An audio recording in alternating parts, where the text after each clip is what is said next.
We're back. 2 years. 2 years we've been doing this. Man,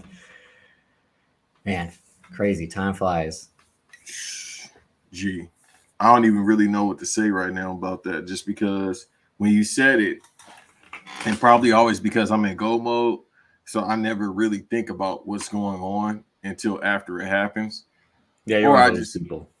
yeah, I'm always in go mode, people. So I'm just like I'm never caught in the moment type person, and it's kind of scary to me, especially because it's like I'm not, really reflecting on shit. But the fact that he said it's like, yo, it's been 2 years. I'm like, God damn, for real? Well, just think about it like this. So, somewhere in 2020, we're practically strangers in a way. We're in the Discord. Uh, Again, and then we start, talking to each other. And then, kind of the end of the summer, off to the side, I'm like, I have this idea about podding about John Cena. Would you be interested? And you're just like, yeah, he's my go-to. And then that lets us doing basically a pilot, in which we reviewed the John Cena Edge WWE Untold. Mm-hmm. And then that ended, and then you're like, well, I just talked to a friend of mine about who's a bigger psychopath, Tom Cruise or Michael Jordan. I'm like, I'd love to talk about that. And that escalated to where we talked the next week. That escalated when we talked the next week. And then you and I both were like, we're fans of the Fast and Furious. Like, we got something here. And then that gradually, escalated the next year. But to start, again, under a different name when they called us Madmen, to then rebrand and be Banks versus Davis, basically, which is who we are and what the show is at the end of the day. Again, when we did 1 year last year, and then this year and everything that's happened since then, it is crazy to think about how it all started and where it was at and where it's kind of going. I mean, we got a Patreon now, which makes sense to do it 2 years in, and now that we have a following, and now we kind of know what we want to do with the content there. Again, stuff like the Into the Wrestling Verse, which you got to establish, stuff like the movie commentary tracks, which we've done a few prior. Again, that's basically all what Fast Summer was. And like now kind of a better way to do it where people can watch the movie and hear us over it instead of like you have to sync it, because that's kind of the tough part. And again, just bonus content. You were doing part of the banks a lot. There are times where, we would do, especially early on, we would do 2 episodes a week.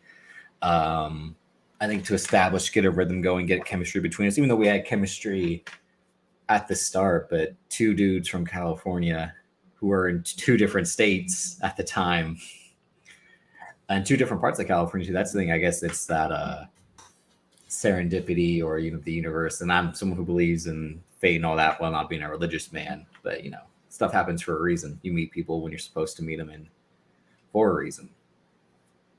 And you know what's crazy about that? As you say it, I don't know, dude. It's weird reflecting for me in general, just because I never go back and listen to episodes, and besides that, just never thinking about life. So maybe it's just how I feel right now. Like every day, I feel a little bit different about life concepts, etc., etc. So as I'm sitting here and I'm thinking about it, it's like, damn, bro, like that's true. And I've known that to be true. Everybody is in life for your reason. You're going through this, you're going through that.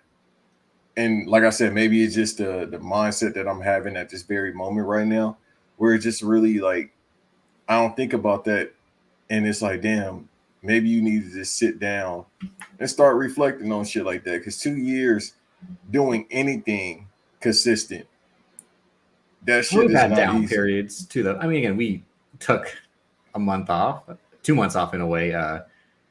There was a month period last year, but again, we've been doing again consistently for 2 years. I don't like to keep track of the episodes because that was kind of tough after a while, but there was a whole catalog on Apple and Spotify, and there's a whole catalog here on YouTube, and we're building a catalog on Patreon. But yeah, I mean, I don't want to cut you off of that, but as someone who does reflect a lot about kind of everything in life and is just very sentimental, I think I was already that way, but I think something my mom might have passed on to me as well. And you being someone that was, again, like on to the next one, on to, like what's done's done. It's about what's next, which is the mindset to have too. And I'm someone who tries to do that, but and this is with everything in life, the podcasting, again, life shit. It's like Wayne's rule, live in the now. It's like, and at the end of the day, it's kind of tough to do both. because you want to look at what you've done and accomplished, no matter how small or huge it is. It's still an accomplishment in a way. And something like this is, again, like I said, to do it consistently for 2 years. For 1 year, it was a big deal, and then I think we took a huge step after last year, and then kind of, the last few months been shaky. That's just how life goes, though. Right. But at the same time, what you just said makes a lot of sense. Like it's making me think about like, oh, you gotta just think about what you're doing right now. Cause like you said, I'm always thinking what's next. That ain't really good, to be honest with you. That ain't really good to be like, all right, what's next? What's next? Like the now. Sometimes you do have to understand that the now is what's next.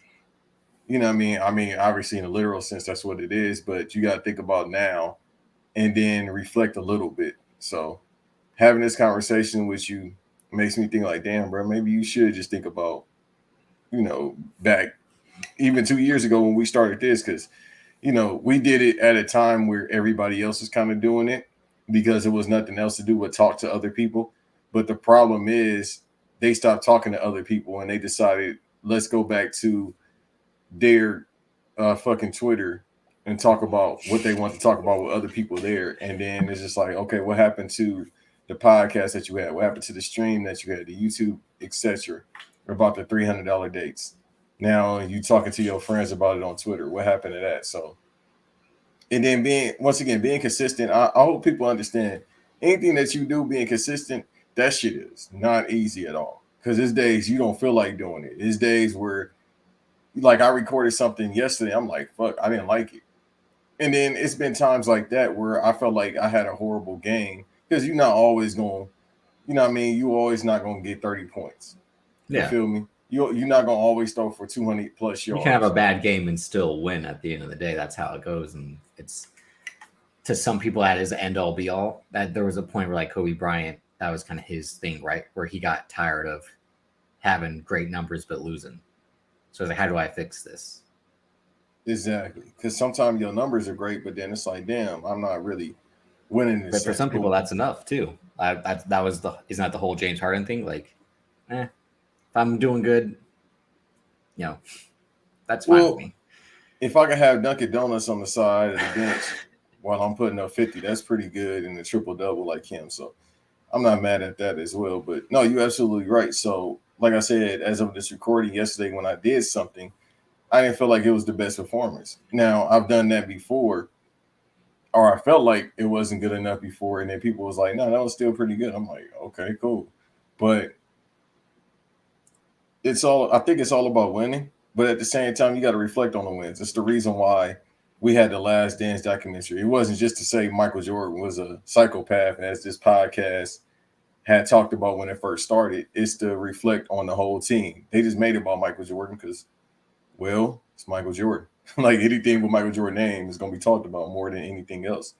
And that was the thing. It's like, to go back to 2020 in that way, like you said, like I just started doing BRP, and then afterwards, like kind of 2-3 weeks in, even though I wasn't on weekly, I was like, well, if this ends, I got my foot in the door.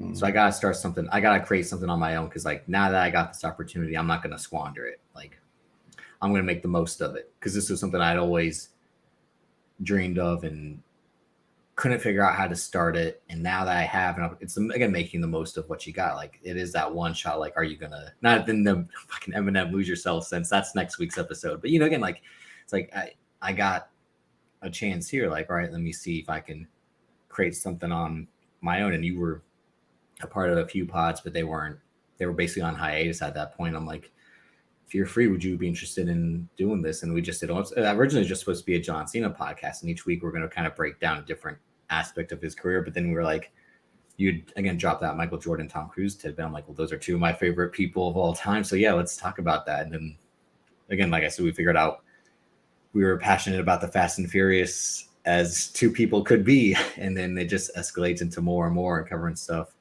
that was going on. Because again, in 2020, all you could do was just talk. Like you couldn't go out and do anything, and I'm already someone who doesn't go out and do anything to begin with. But yeah, and what the Last Dance taught us is that if you want to win in one person's eyes, you have to give it your all, and you have to push the people to give their all, which is the whole, if you don't want to play that way, don't play that way.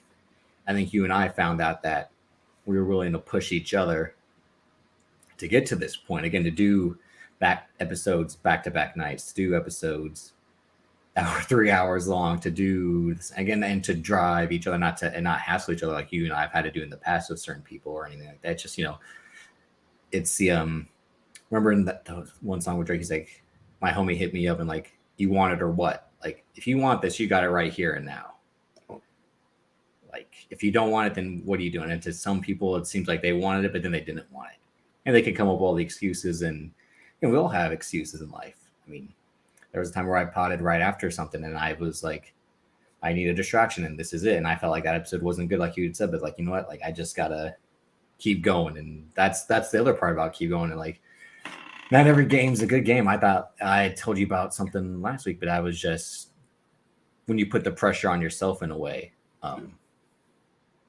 because it's kind of good at times to listen to people say if it's a good one, but also that's why I told you and Eve on Wiretap. It's like, I don't try to listen to what people say if it's good or bad, regardless. Like, I'm my own critic at the end of the day. I don't care what everyone else says. Where they love it, I gotta worry about me. If it's good to me, but nothing's good to me, so that's why I got to keep going. Right. I'm the same thing. I'm very insecure about my work. You feel me? Like, I don't feel confident. That's why I probably do it so much. And just because I'm always thinking about what's next. But at the same time, having this conversation once again, it's good to reflect, because it's like, oh, that's like looking at it too, 2-year anniversary. It's like, God damn, really? Like, they don't, like Denzel says, like, he doesn't go back. It's, you have that mentality, like, I don't go back. Why would I go back? Like, it's done. Yeah. And then I just don't like to hear myself too. So, well, it is hard to. That's the thing. Like, that's why for a while I couldn't really cut clips of the show like I could for BRP, because a lot of times I look and I'm like, oh, I'm doing a lot of the talking here, and I just like got in my own head about it. Like, do I never shut up, or am I just picking the wrong clip to cut out? Like, because again, I already hate the sound of my own voice, and just when I'm like, oh, I feel like Banks doesn't say anything, where I'm the one like.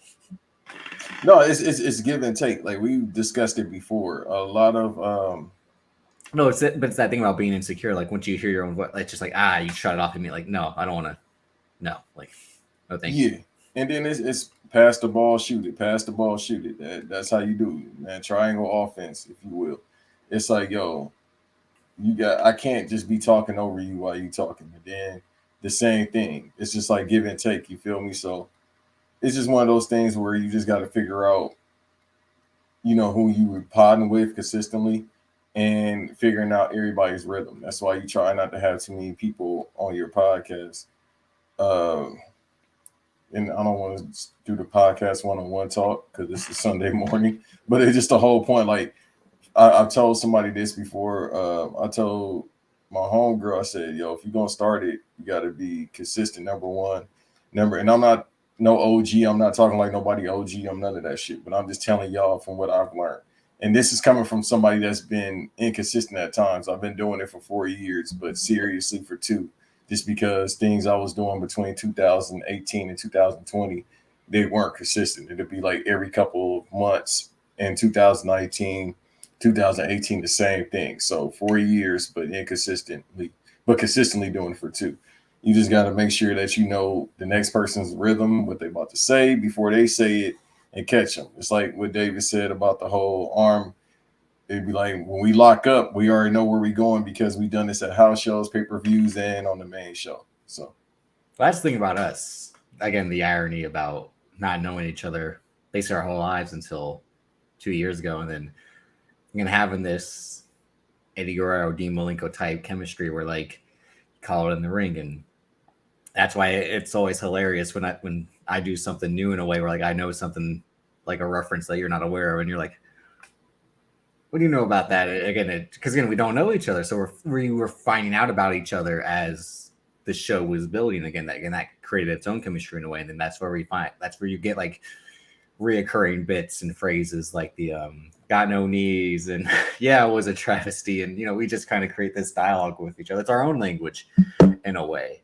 But he's a cop, and then that's when, like, at some part, that's when we were finally like, okay, we gotta do this Fast and the Furious. We've been talking about it for months and months. Like, we gotta finally get to it, and then we did it, and then, and then look where we're at now. It's just crazy. But we won't spend too much time. It's just, again, thank y'all for watching. Again, if it's been 2 months or 2 years, 6 weeks, however long, if you're signed up for the Patreon, shout out to y'all, Ken Lewis, Antonio, Sam, Eve, Zell, Sam and I saw this here. Again, shout out to all our guests. They know who they are, and they've people that we've loved to have on anytime. A lot of the times, again, check out the archives. Great content there. Again, I'm proud of a lot of the episodes we've done and what we'll continue to do in that way. But the reason we're here today, the topic today. So last year we did another tribute show to John Cena, where we kind of broke down his career as best as we could. And we talked about that was like his greatest rivals, his great matches, how great his promos were, and that at the end, how he was starting to take off in Hollywood, because the summer he had was phenomenal with F9, The Suicide Squad, even something like Vacation or Friends, which wasn't good, but he was good in it. Peacemaker was on the horizon, and he was announced for Argyle. So this year we were like, we can't do that again. What do we got to do? But previously to that, we'd spent 2 weeks talking about 90s movies and 90s music. And at the end of 90s music, we had teased 2000s movies and 2000s music, and we never got around to it, unfortunately. And then finally, I'm like, you know what? Now that we're back, now that we were like, this might be done. Like, now that we're back, we finally got to do this episode. And because a lot of times, we've probably talked about these movies a ton of times. It doesn't matter. I mean, you can find new ways to talk about old things, or if you've heard it all before from us, it doesn't, like, you're getting what you're getting. But 2000s movies, you being just a few years older than me, but this is kind of, I think, our decade. Well, I'm born mid-90s. We had an affinity. We had an affinity for the 90s movies because we grew up on them, because they were stuff our parents played, or you kind of find out later on. But 2000s is, this stuff is geared towards us in a way. A lot of kids movies that I'll kind of talk about, and some honorable mentions. But I thought the number one movie of the decade is also a Michael Bay movie, much like how Bad Boys was the number one movie of the 90s to us, because the chemistry between the two stars, who at the time were the biggest stars, or about to be the biggest stars, in Will Smith and Martin Lawrence, and how this first-time director, Michael Bay, was about to become this legendary figure in Hollywood. And just the genre of like action, comedy, and how it worked. I think the number one movie of the decade is Transformers, for a number of reasons. IP, again, famous cartoon of the 80s, toys, all that, had its own cartoon movie. Michael Bay, once again, an all-star cast of Shia LaBeouf, who we all thought was going to be the next great Hollywood actor, as we'd seen him on Even Stevens on Disney Channel. Megan Fox, who, like, again, Hollywood always picks a young, attractive woman who will be like our next leading lady. Famous people that you're like, I recognize that person, like John Turturro, Jon Voight, Josh Duhamel, Tyrese. I'm about to say Black Tie was in that one. Again, Michael Bay movies after like The Rock, Armageddon, Pearl Harbor were the all-star cast of people from a bunch of things. And this one is kind of an all-timer with that. There was I forget dude's name, but even the soldiers on Josh Duhamel and Tyrese's team, like it's Sue Cray from Prison Break. The dude's like, I don't want to hear about your mom's cooking. That guy. The dude who was from Boston was like in some 90s movies. But it's 90s, but because like we still talk about Transformers to this day. Again, a few weeks ago we were just talking about the ending with the Linkin Park song, and how that is a meme to this day. And I mean, what we had talked about Transformers before. I watched it a few months ago on a date night. But what do you think about Transformers being the movie of the 2000s? Do you agree or no? So Mr. Bitches, as you alluded to right now. No, not anymore. That was back then. Yeah, but the way you slipped that in, that was funny. Pause. I remember I remember when the movie was being advertised, and I was like, all right, so this is Hollywood basically, capitalizing, because the era we in right now, they capitalizing off of licensed property, what they've done before, and it's failed. Hell, it's a Yeah. He-Man movie that came out not a couple years, this decade, but back in the 80s. Mhm. It was a He-Man movie that came out. Dolph Lundgren, I think, was in it. Yeah, Dolph Lundgren was also the Punisher. Again, I failed IP. Like, but come 2000, He was and what? the Punisher, remember? This past decade? No, Or like in the late 80s, early 90s, he was the Punisher. Really? Yeah, I swear. Yeah. I didn't know that shit. See? But before Tom Jane and John Travolta's movie. That's what I'm saying. I was thinking about that one, and then I was thinking about the second one that's Fire, Warzone. That shit is fucking phenomenal. Oh, God. That shit is fire as hell. It's gruesome, but it's fire. But so, they tried properties before with toys. Let me just keep it with toys, not video games. So when this came out, I was like, all right, looks pretty solid. And then I'm like, I want to say 17, somewhere around that, when that came out. I know somebody that worked on it too, but I was on 17 when that came out. And I was like, all right. Went to the movies to see it, and I was like, okay, this is fire. Little did we know, they kept going. The second one was horrible. That is an unfortunate part. But that legacy, that first one was, like you said, like, I can't remember like seeing an advertisement for it really, except like they brought back the Camaro, and like that Camaro was like the car for that year and the next year going forward. Yeah, T.I. got one for free, but then they took it when he got them charges. But I remember like going to see it. Like I might have said this on the previous episode, but like it was in the summer. My dad picked me and my brother up. We were house sitting for my mom, and my brother and I were house sitting for a friend of hers. But my dad picked us up and we went to see it. And again, like it was just like an experience. It's like how people would say like how Star Wars was for them. But like again, it's hilarious. Like Anthony Anderson, king of the 2000s in the way. I mean, Agent Cody Banks, Malibu's Most Wanted, Kangaroo Jack, steals every scene he's in, because that's how it works like that. At the time, it was written by You didn't say nothing about Scary Movie 3 and 4 with him and Kevin Hart. Oh yeah. Never seen it. I forgot about that. Yeah, I forgot the dialogue, but they're always like, "So you telling me that?" And they'll be like, "Crazy fact!" Like, right, like, damn, you're smart as hell. Yeah, that was good. That shit is hilarious. Yeah, that's the only good thing about them horrible movies. Go on YouTube, y'all can just see them clips. That's good enough. The movies fucking stink after the Wayne's family left. You are right. That is that. Oh my god, you genius! Like, goddamn, like that shit is hilarious. And literally, again, Kevin Hart was, under the radar in the 2000s. Soul Plane, The Great 4-Year-Old Virgin Scene, those two movies. You say nothing about Paper Soldiers. That's how I know you disqualified from this conversation. Okay, here we go. I'm not watching fucking Paper Soldiers. Oh no, Watch Along Soon Come. I'm about to set that up. To whom? Me? I told you look, we're gonna talk about it later, but yeah, I'm about to start watching movies like that on Patreon. I know you are. You told me that the other day. Like, no, but I'm letting the audience. Like you want to have a roast for your birthday, basically. You said for my birthday we have to have a roast episode where people just come and air you out. Yeah, it's gonna be 3 hours because everybody got something to say about me. So, but no, I mean,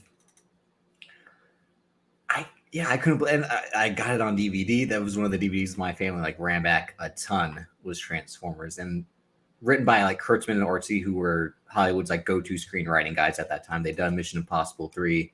They would go in and do Star Trek 2009. They did the sequel to Zorro, but they were kind of those. Yeah, remember The Legend of Zorro, which was like 2005.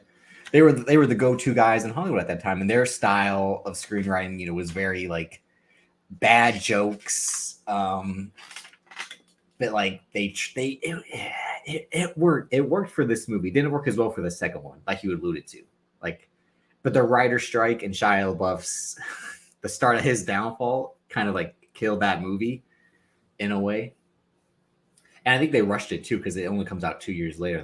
They went into production, I think, like right after the first one. Why don't I remember this? Because I love the original one in the 90s, being Zorro.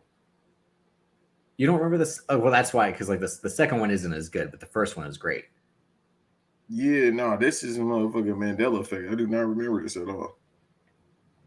Like I said, because the first one that came out in the 90s, that shit is phenomenal with Antonio Banderas. That's one of my favorite movies ever. Anthony Hopkins, a British man playing a Spaniard. Like, yeah, my fault. That's what I meant to say. No. It's like, but they tan Anthony Hopkins the fuck up to be like, Raphael, let me hold her.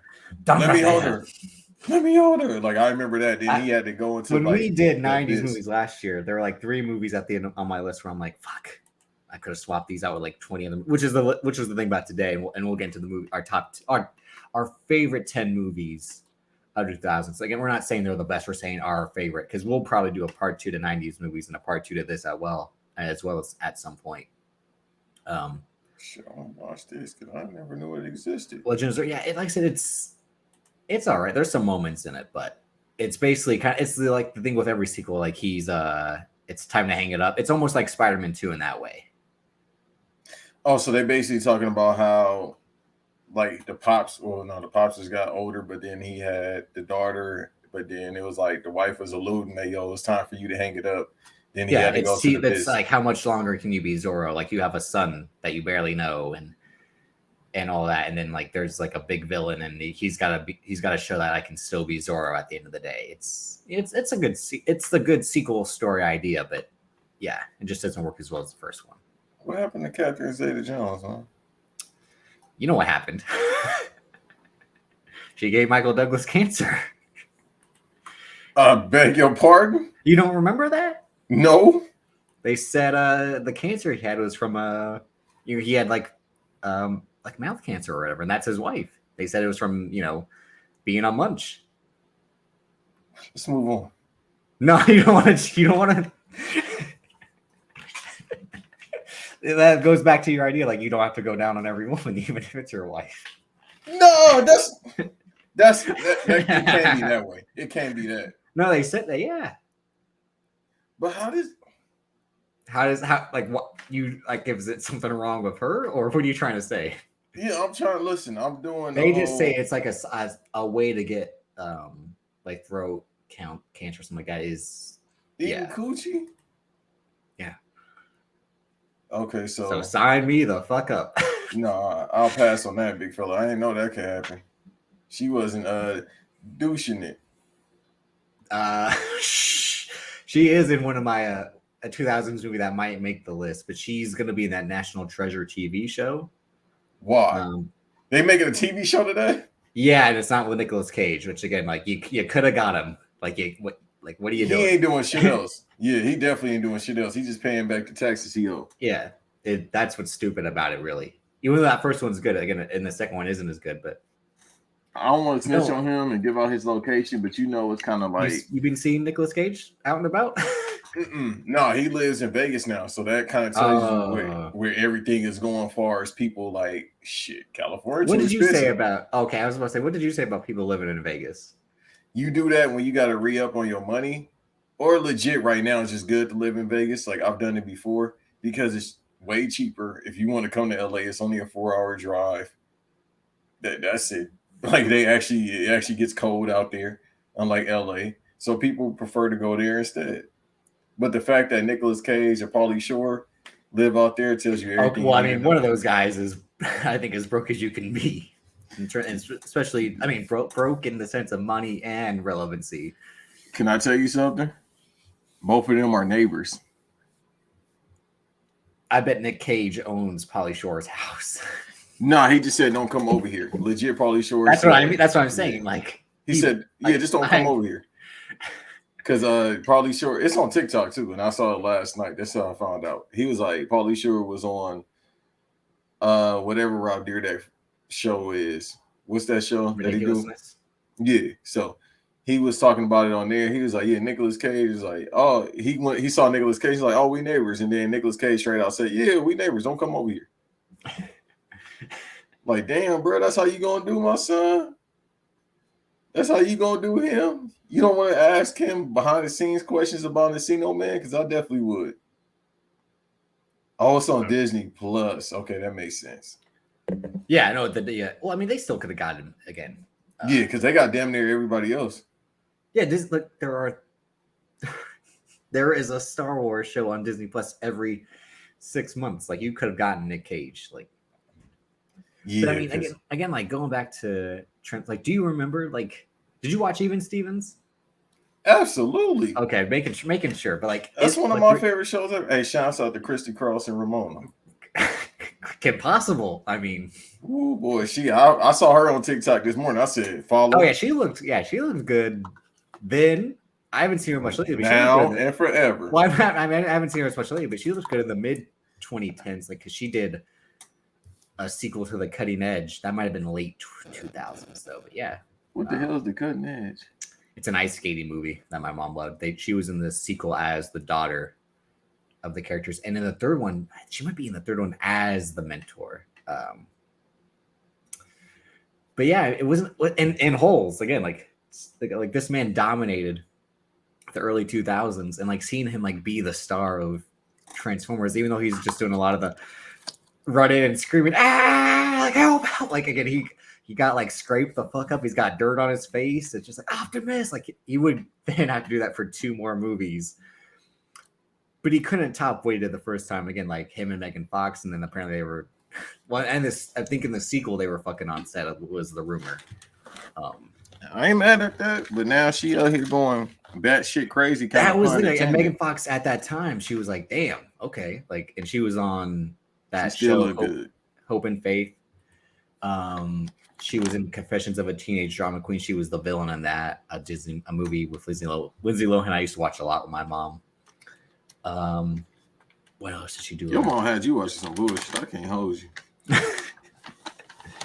Wait until I get into the movies that Big Mike kind of taking to see in the 2000s. She had you watching some wild shit. I would have been like, I ain't watching this shit, Mom. It's either that or read a book. And I'm like, damn, all right. Let me read a book. I read Goosebumps. But yeah, to me, it was just hilarious. And then the next year, he'll go on to be in Indiana Jones 4, which you said doesn't exist, right? Yeah. Never heard of it. Yeah. And there was that whole magazine. It might have been like a Vanity Fair. It was like Shia LaBeouf, the next Tom Hanks. And then fast forward 10 years later, and it's like, they were wrong. If only you knew. Well, he's not doing straight to check movies, you feel me? Because Tom Hanks at that point now, he's like, yeah, I'm just kind of doing this for the check. No, Tom Hanks exclusively works for Apple at this point. Shit, Apple and Disney. And Disney, because he did that Pinocchio movie, which is like... Nobody, ain't now person talking about that shit. They're only talking about like how insane it is, but that's also like he's loyal to Robert Zemeckis, which is like... At this point, Robert Zemeckis might like... Was he good? Is a discussion. Yeah, but at the same time, the name don't mean nothing in 2022. No, that's what I mean. It's like, do we have to go back and like reevaluate everything he did? Because the last 15 years, it's like, God damn, Robert Zemeckis, like, you've made nothing but shit.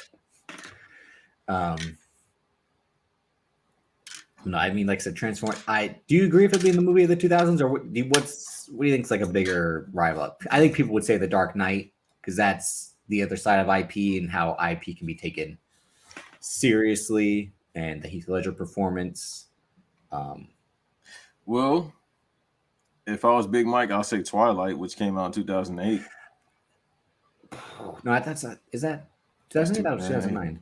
Oh, okay. That was 2008. I remember that vividly because the young women, well, they was around my age, but now the younger ones too. You were about to say young girls. You're like, wait, whoa. No, the young girls, but then the young women, but they my age now, so they still consider young women. We're going crazy for that. Like, you know what I mean? Nobody around me in my environment was that I know of. But, you know what I mean? I would go to Torrance, where the movie theater is. If anybody been to California, you know where Torrance, or LA, you know where Torrance is. Go to Torrance and see the book. Always sold out. The movie theater be crowded. So that's the crowd for that. Maybe in my area where I grew up, maybe they was watching it. I don't know, but hell fucking no, Rome. That's not the movie I've told this story before. I don't know if I told it here about Avatar pissing me off when I went to the movie theater to see it. I could tell it if y'all don't mind. It's up to Davis. Do you want me to tell the story? Yeah. Okay, so fuck that movie, but I'm gonna still rewatch it to make sure I'm not gonna say fuck it. Because when I watch the second one, I want to still keep the same energy, even if it's good. Because I'm a hater all the way through. I went to go watch that movie after I lost money on the Super Bowl, right? Because my dumb ass put money on the Colts. This is 2010. So Yeah. the Saints won, and I put money on the Colts instead of the Saints. Even though that Saints team basically has an asterisk on it for being the hit squad. That's fine. I ain't mad at the bounty gate or whatever they was calling it. The bounty hunting. Yeah, I'm not mad at that because hit this motherfucker. Hey, run through a motherfucker face. Run through his face. Jonathan Vilma took that Uncle Luke University of Miami strategy to the pros. Like facts. Like hit him, bro. Uncle Luke's like, if they outside that you get a big hit, you get I'd give him a couple $. I'd give him, some clothes, something like no, like right. You wasn't supposed to snitch, Uncle Luke. That's not part of it. Well, that's after it happened at that point. It was already. But you still not. Hey man, listen. A lot of stuff we just need to take to our graves. You feel me? Everything ain't for everybody to know. But so I was pissed off. I lost money. Went to go see the movie, and it's still sold out. So this is Super Bowl around February, whatever, and it's still sold out. So I'm at Universal Studios Hollywood AMC, and fucking the movie theater sold out. It's a bunch of fucking dorks up there because oh God, we want to see James Cameron's masterpiece theater 3D movie, and it's gonna look great. So first of all, I'm sitting there. Right, the fucking screen is like halfway right here. I'm not all the way in the front, but I damn near should have been. And I'm up here watching like this. When I tell y'all, within 10 minutes, it felt like my eyes was bleeding. It felt like my eyes was bleeding. When I left the theater, I was like, dog, I might have lost my vision because of Avatar. So I was pissed off because I'm watching a movie like this. And I felt like the shit didn't look good because maybe that's where I was sitting. But at the same time, I never really liked 3D things anyway. Cut to years later, even though this is a new decade and we only talking about 2000s, we got all these 3D movies. The fucking Green Hornet, which paid me well. The Green Hornet oh my God. Was in 3D. Wow. Why? And that's around the writer's strike where everything was going 3D. Like No. The writer's strike was 27, right? It was 08, 09. But after Avatar, everything did have to be 3D. But in the 2000s, Spy Kids 3D, I did see in the theater in 3D. That was fire, though. That was at the time. That was They actually did it well, but everybody decided to do because 3D Robert Rodriguez, Robert it's actually filmmaker. Yeah. No, let's keep it a buck. We hear the shit on James Cameron because what did he do besides Avatar in the 2000s? No, that he spent the whole 2000s, one, making Avatar, and two, doing 3 guest appearances on Entourage. Listen, that's what I'm saying. James Cameron. Where he was making the Aquaman movie, but will keep making Avatar because they're like, he says to E, like, in 10 years, we won't even need actors. That's what Avatar is. Oh, shit. You don't remember that? I never watched that show. I hate that show. Okay, well, that's why we haven't done 2000s TV or 90s TV because it'd be too hard. But on Entourage, he's like, he says that to E in terms of like mocap and all that. I mean, Peter Jackson basically created that, though. He stole that from Peter Jackson. Like, that's what I'm saying. Because Peter Jackson's like Andy Serkis, you dumb fuck. Why don't you go like put on this suit and go like? And Kong was a fire movie.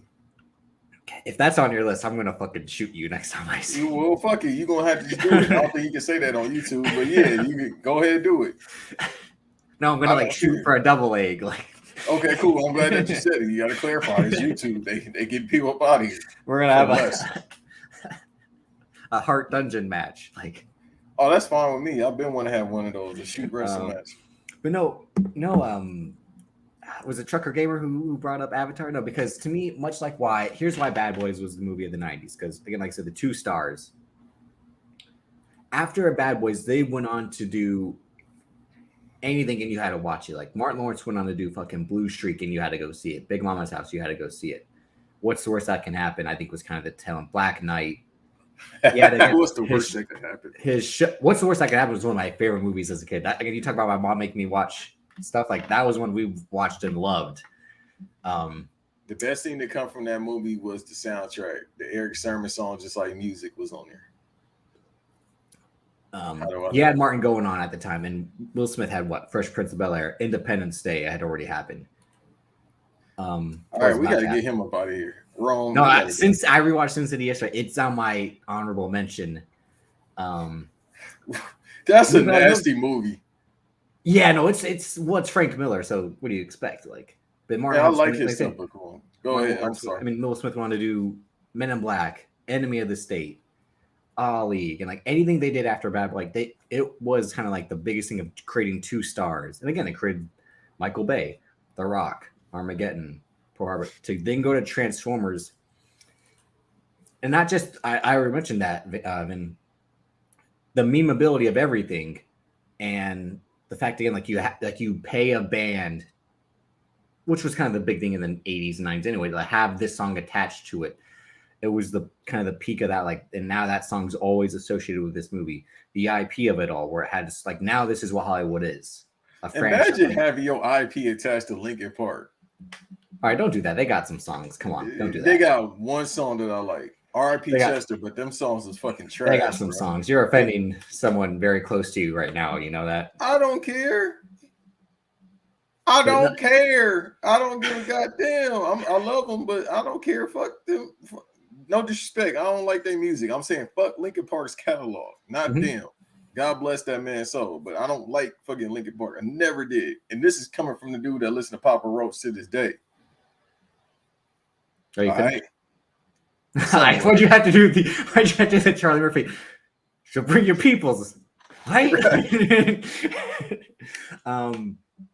Because even though we had like 2 Star Wars movies in this decade, and that's pre-existing IP, like this Transformers created the IP that we now know, because it's a year before Iron Man and The Dark Knight, where like Hollywood is going to lock these actors up and force them to do these big franchise movies multiple times.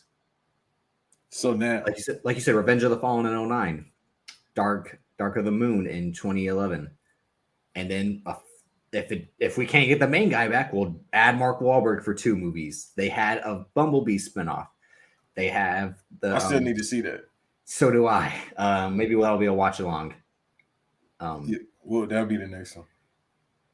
And we just talked about it last week. What? The animal one. What was it called again? Beast Wars. And that's upcoming. And this was a big franchise again in the 80s. Toys. Like He-Man will get its turn again eventually, but like that worked in the night. So the technology worked enough in the 2000s where it still holds up to this day. That's why it was such a big deal. It's like this DreamWorks animation that like built, Shrek and all their cartoons built fucking Transformers. Like I seen Shrek 2. I ain't seen now one since. Do it matter? No, because Eddie Murphy and Mike Myers made a lot of money. Billionaire. Like, so it don't matter about if I seen it. But again, it's the idea of like attaching a big time Hollywood director, hiring these hot screenwriters, these young actors that you can lock up into these contracts that are going to want to do their art films or be taken seriously after. Again, old like veteran serious actors like Jon Voight, comedic relief like Anthony Anderson. Like not saying like this template didn't already exist, but it's like the peak of that template. Again, Michael Bay did Armageddon. This is a better Armageddon because it's something like we care about it because it's not about some fucking asteroid heading towards Earth, and sure has a better song with "I Don't Want to Miss a Thing" by Aerosmith. But that's why being blasphemous. What do you mean? Being blasphemous.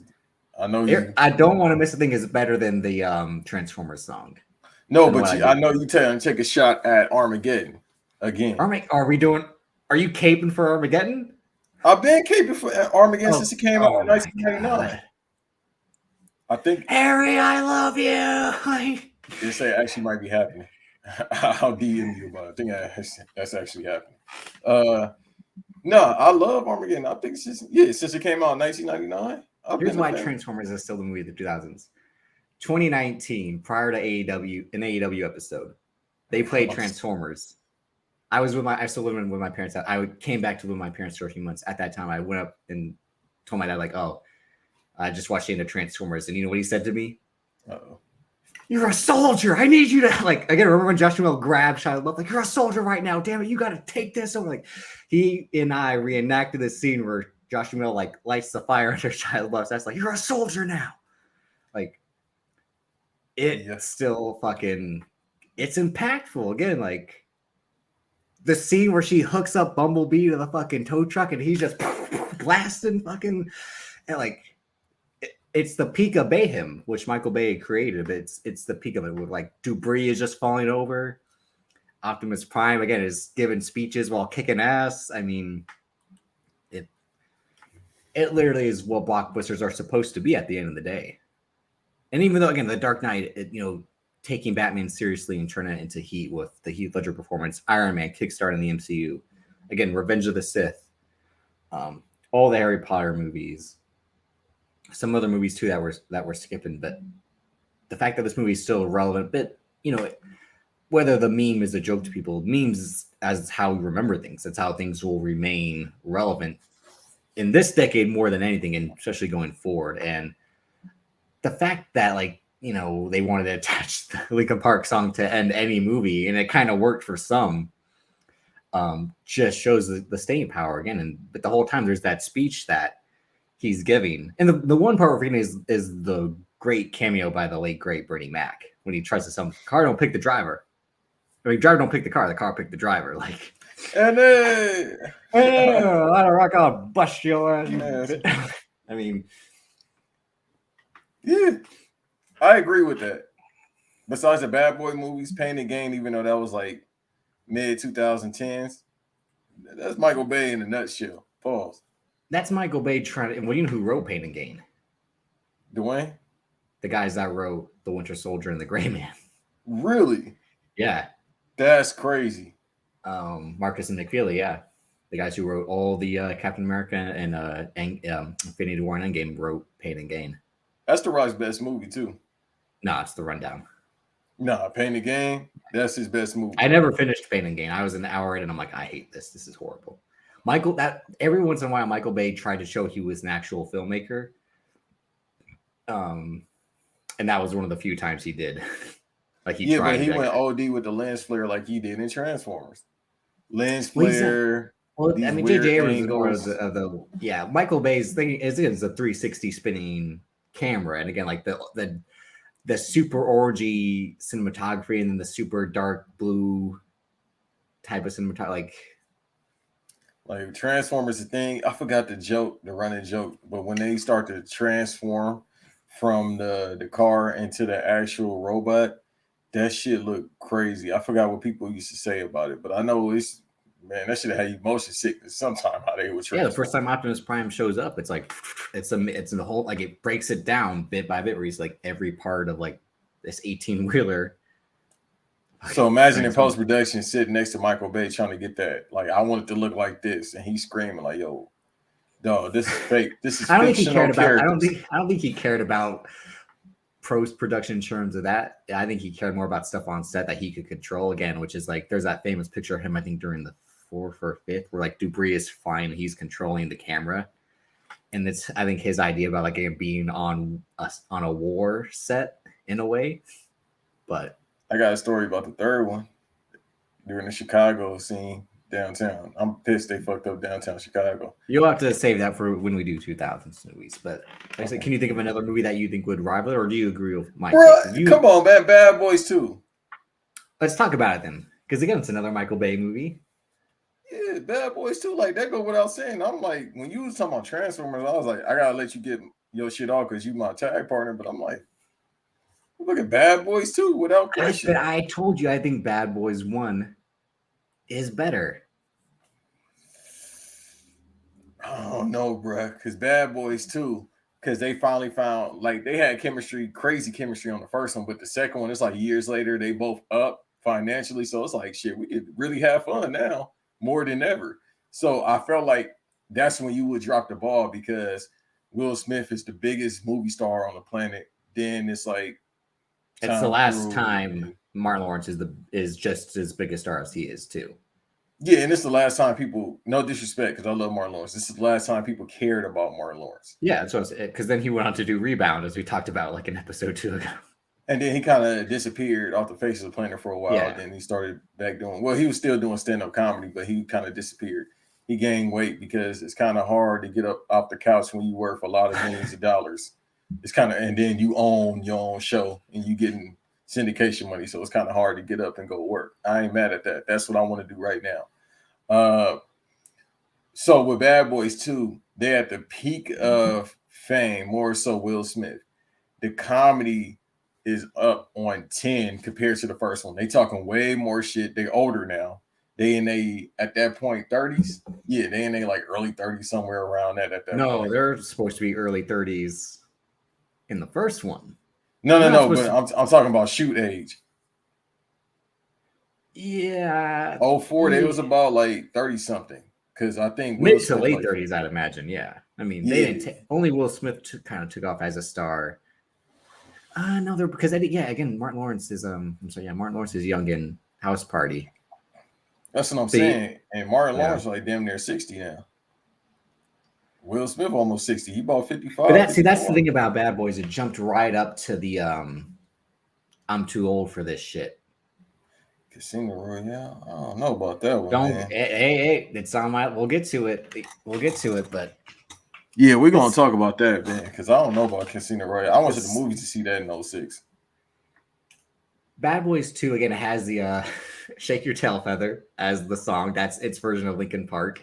The whole soundtrack was fire.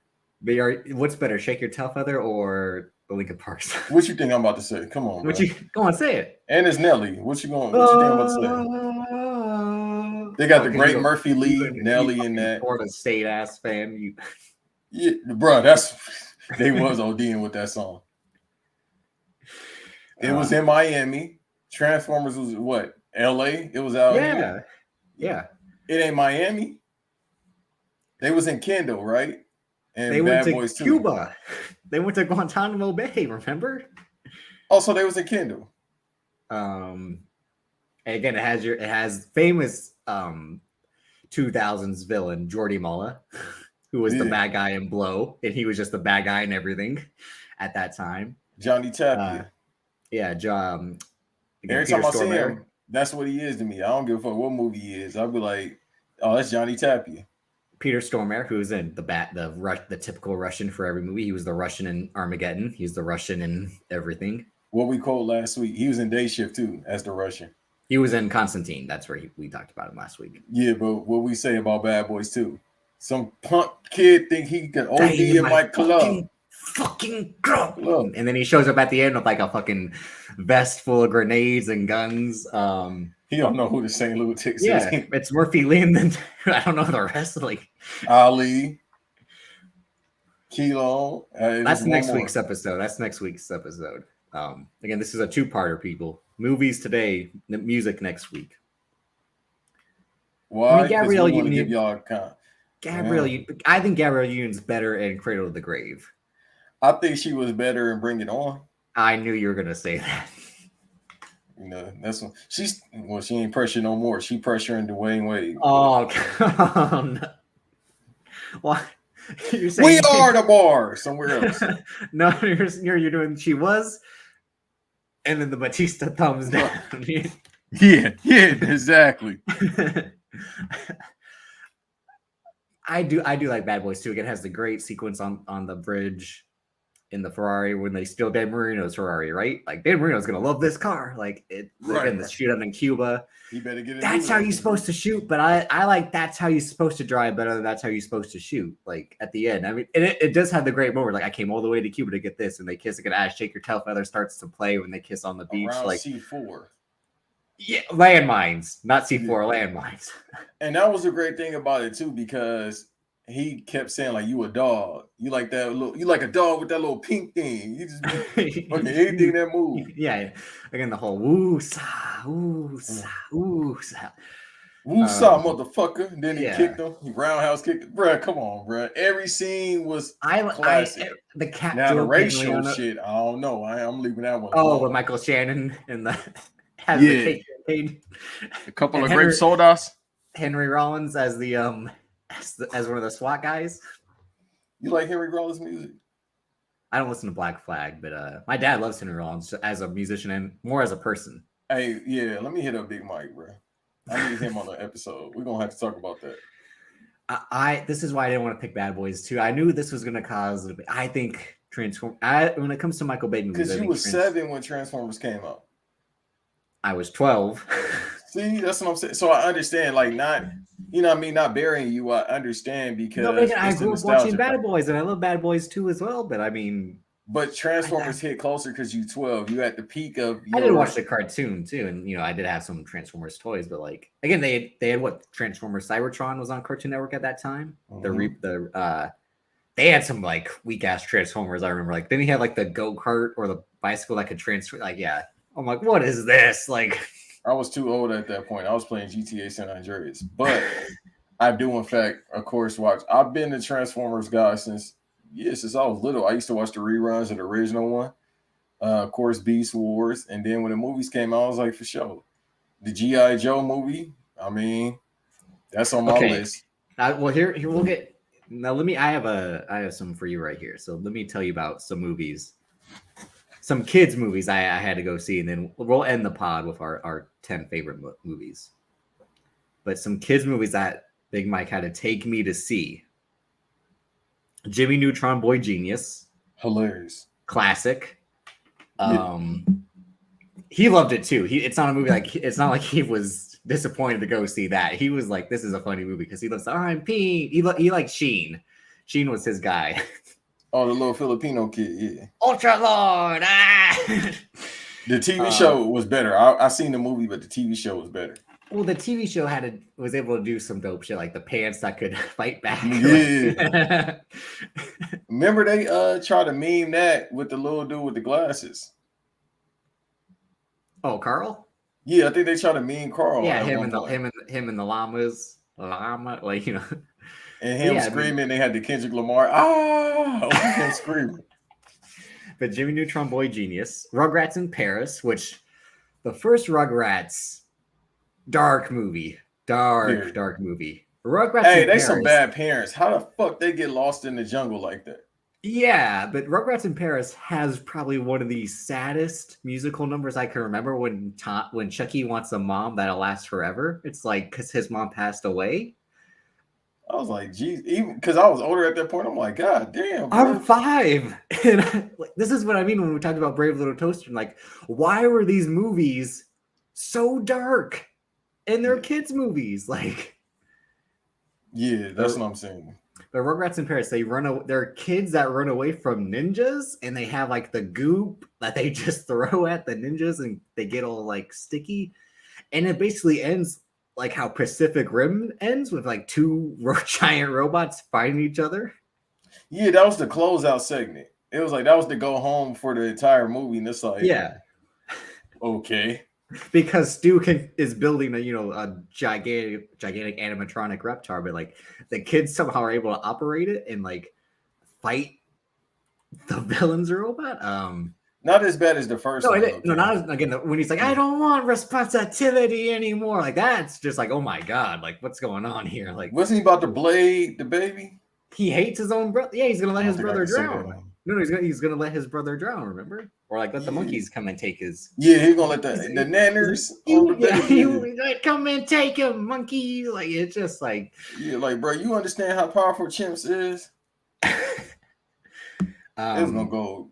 That's not, that's fucked up. Hold on. Here's a movie that Big Mike didn't want to go see, but this was like my Endgame, my version of Endgame or Infinity War in the 2000s. Digimon, the movie. Turn that shit up. Fucking, I was like hyped as fuck to like Ghost. I remember like and it was just like, oh, like, bro, and that animation was cold. Some of the best animation I ever seen. Yeah, when they go into like the cyber world, like, bro, and it low-key scared me though, kind of, because I was like, this shit look too crazy. Oh, I mean the opening's scary when fucking Greymon takes over Tokyo or whatever. When Ty's a kid and can't control him because he just grows at a rapid rate. Yeah. And then like he's blowing the whistle and they fight. And I'm like a little scared. He did like Cars. I don't know wrong Cars, about kids, but this is a father talking. no, that Cars is like one of the last like kid movies that we would go see. Because then again, I got older to go see again Transformers the next year because Cars was 06. But he did like Cars too. But yeah, Digimon the movie. It plays the bare naked ladies 1 week as like Ty is running to Izzy's house to hook up to the system, and it's like that's how you use music in movies. Ken, you were 5 years old when Digimon came out. That's why. But when they transform into like, they were Digify, right, into like the final forms, and because they fight that like that, and it's 2 movies. It's the first season of Digimon Cast and the second season of Digimon Cast with Davis and. You don't remember that was his name? Nah, that's fucking hilarious. Davis was in Digimon might be the title of the episode. You don't remember that was his name? Because I was like, holy shit, that's my name. I'm like, that's my line. Legit, I'm like, he's me. Like I don't like the second half of the movie as much because it's hard to top the first half. But like when they fight the monster and the other one in the field, it gets and they like kind of de-age. It gets a little too like, oh, okay, like you got like what's going on here? Yeah, similar to like in Pokemon. Because remember it was the virus that they was going against in the first one, and it's like years later, yeah. He beat the dog shit out of what's the name? He beat the dog shit. I mean, yeah, I remember like Ty is like screaming at like wake up as he's like screaming at the computer monitor. It's like, bruh, he got cooked, and then they had to fuse to body him. Yeah. Had to be. Why the little? I forgot. Like I said, it's been years since I've seen Digimon. They revamped it a couple years ago, and I tried to watch, but I was like, eh. I looked at the screen. I was like, eh, it's all right. But I remember the one little one with the ears. Why he chose to change to an angel, like Angelmon. I was like, how does that work? Yeah, none of the transformations made any sense. Again, Greymon is a dinosaur. That's why I kind of don't agree with this. Well, I like Digimon way. I never liked Pokemon, and there was like Pokemon the movie, which again super dark with like evil Pikachu beating the dog shit out of regular Pikachu was a little disturbing for me. And then he got cooked, and then he talked for the first time. Greymon, Mewtwo and was it Pokemon Forever is the one in the forest? I didn't like that one, even though I used to watch it a lot. I watched one, I want to say 2018 with a young lady. So whatever was the last one. Yeah, I was never in the Pokemon. I was trying to perk her on, huh? Oh my God. Yeah, it was. Ken, huh? The Yu-Gi-Oh movie came out in like 05. I was hyped for that too, but they made a Yu-Gi-Oh movie? Yeah, like this, not the Sands of Time, but like something with time. It wasn't as good. I kind of remember at the time like being let down by it because I'm losing my memory or this is Mandela effect. I don't remember that shit. Because it was coming off like Battle City, which was dope as fuck. Like the whole Battle City tournament, like it couldn't capture like that momentum in my Pyramid of Light. Pyramid. There it is. Okay. Why haven't I never heard of this? Again, maybe I just fell out to see that. Another kids movie. Did you ever see Catch That Kid? One of like Kristen Stewart's first movies. That sound familiar. Let me see. Basic Kid Bank Robbers. Corbin Blue from High School Musical is in it. The kid who played young Hayden Christensen and Jumper is in it. Wow, I remember seeing the cover, but I think around this time I was a little too old to actually watch this. But I remember the cover. I was like, yo, what's this like straight to VHS movie? It's basically kids Fast and Furious because they have go-karts that they put NOS in. And they use an Xbox controller to like as the NOS buttons. My son Corbin Blue out here looking like Derek Jeter now. And the irony of the movie is like Corbin Blue and Max Terrio have a crush on Kristen Stewart, and at the end of like, which one of us are you gonna pick to go out with? And like years later, wrong team. Yup, wrong team. Oh, shouts out to Corbin Blue. I didn't know who his pops was, and I just looked it up. He's Jamaican too, so. But and obviously there were all the Pixar movies, like Roma brought up Cars, Monsters Inc., Nemo, Finding Nemo.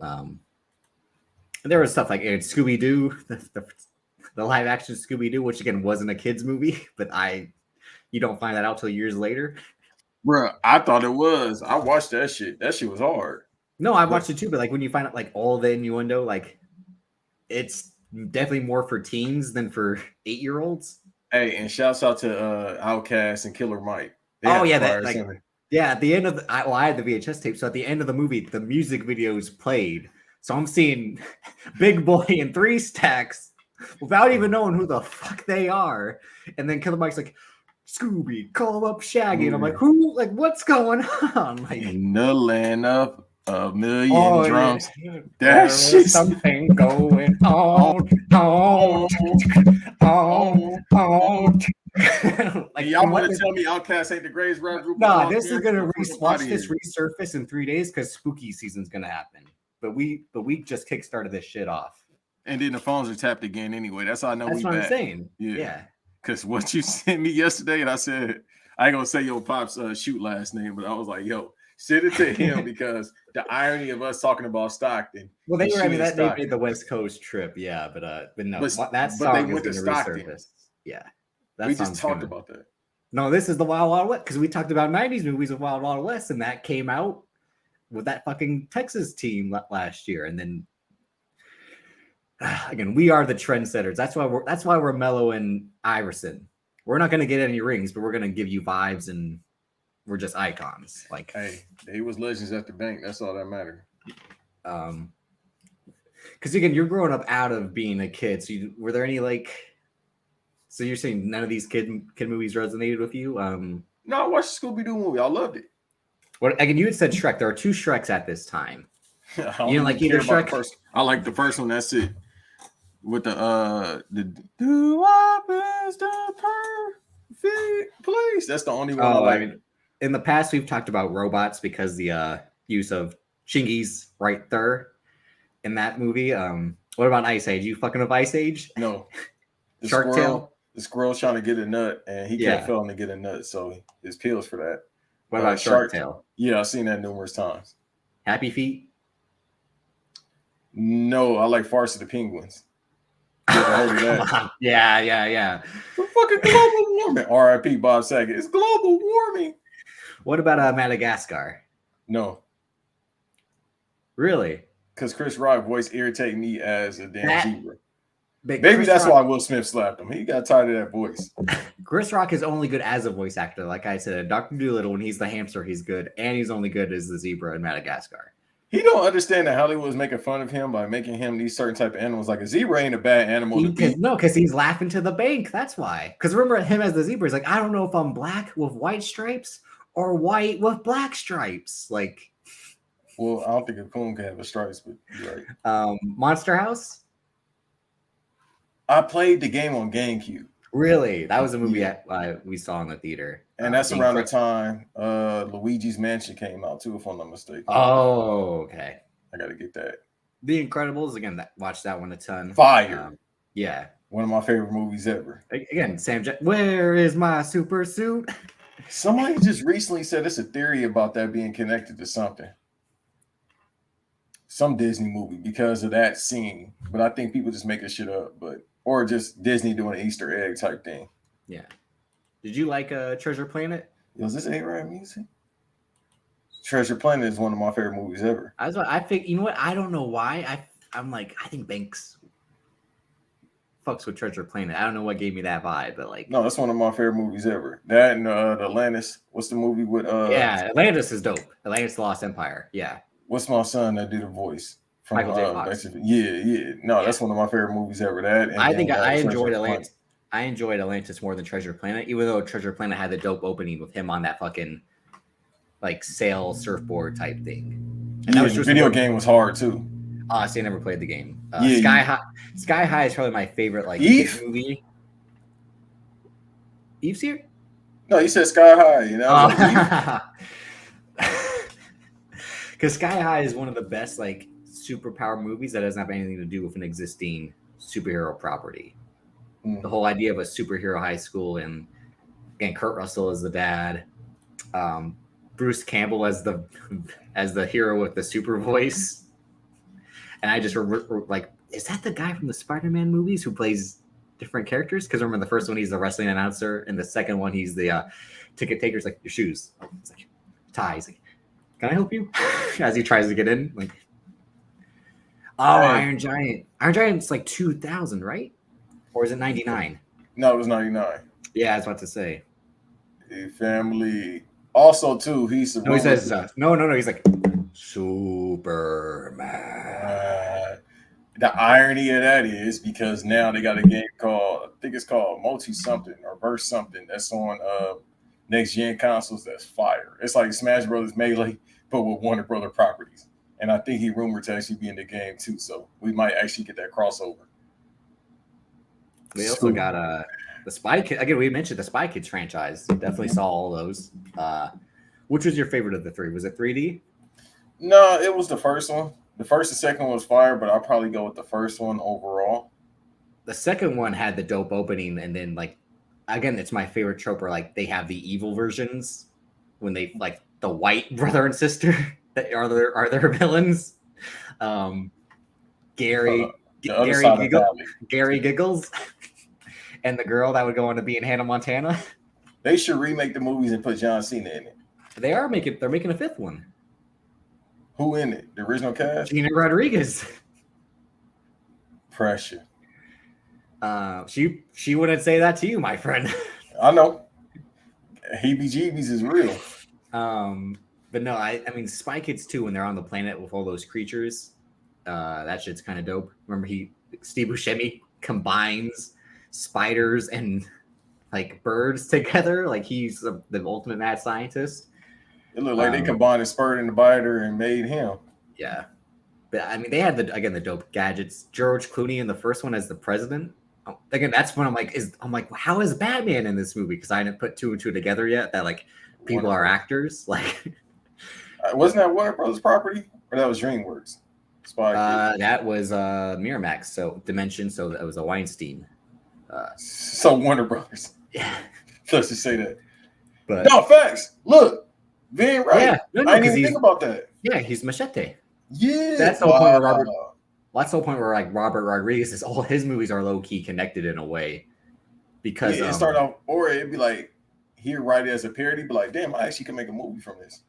Well, no, in a way, like Machete could be Machete from Spy Kids, but the assassin that Trejo plays in Desperado probably could have been Machete if he didn't die, but then Rodriguez could undo that all as well. But yeah, no, Machete from Spy Kids is supposed to be Machete in the two movies. I think that's what it was. He was like, damn, I killed off this character. It would have been fire. But then he was like, wait. What if I put him in this and then make a movie from it? And then that's Machete, which is long-term booking. But you know. Yeah. But Spy Kids 3D, again, Spy Kids 3D was almost like an end game type event because it was like the third one. And like they up the scale, like they go into the video game world. It was again Sylvester Stallone is the villain. But I'm like, who's Sylvester Stallone? Like, who is Sylvester Stallone? Yeah, they made a big deal. I'm like, the toy maker. I'm like, but I have no idea. I haven't watched Rocky or Rambo yet because I'm 10. Might be title number 2. There's also some great, and again, like Treasure Planet, the Disney animated movies besides the like cartoon drawn, like Lilo and Stitch, phenomenal, all timer. Emperor's New Groove as well. Yeah, I like that. Crunk. What did you say? Yeah. He's like, hey, you want me to pour it in? Right. Like, gotcha. Like, he was the best part of the show. And yeah. No, him like pull that ever crunk. Right. And they the other one like. He was the best part of the movie. Because again, he's like the bumbling fool, like because he's cooking the food. Like, so you want me to swap out the drinks? Just like his comment, like we didn't care nothing about the emperor. Him turned to a llama. We just cared about him. And I did like him. I did like their kind of because again, like John Goodman, again, as good as I forgot what his name was, but yeah, you know, they have to like get up the boulder together, and then they just fall into the water anyway. Like the waterfall's coming right up, right? Yep. Wait, so Kronk wasn't John Goodman. Yeah, there you go. Yeah, Joe. Yeah. That's why he has that. That's why he has that intensity, but that softness of like, let's go. Like, because he was in he acted in that one movie. What's the dude from Quiet Place or Quiet something? The movies that came out a couple years ago when they got to be quiet. Give me a second. Well, yeah, why place? John Krasinski? No. What was the TV show? God damn it, that he was in? It was a CBS show. Hold on, he was like a spy or something like that, and they worked at like a fake Best Buy. Give me a second. I'll look it up. Yeah, I have no idea. Yeah, give me a second because I met the guy before. Brother Bear, we had talked about recently. Oh God, there was a bad Charlie and the Chocolate Factory. Freaky Friday, yeah, that was when I used to watch a lot of the B Movie. I think the B Movie is how I got introduced to Seinfeld in a way. Real quick, I'm sorry, I forgot he played Tick. Yeah, I was about to say he was the Tick.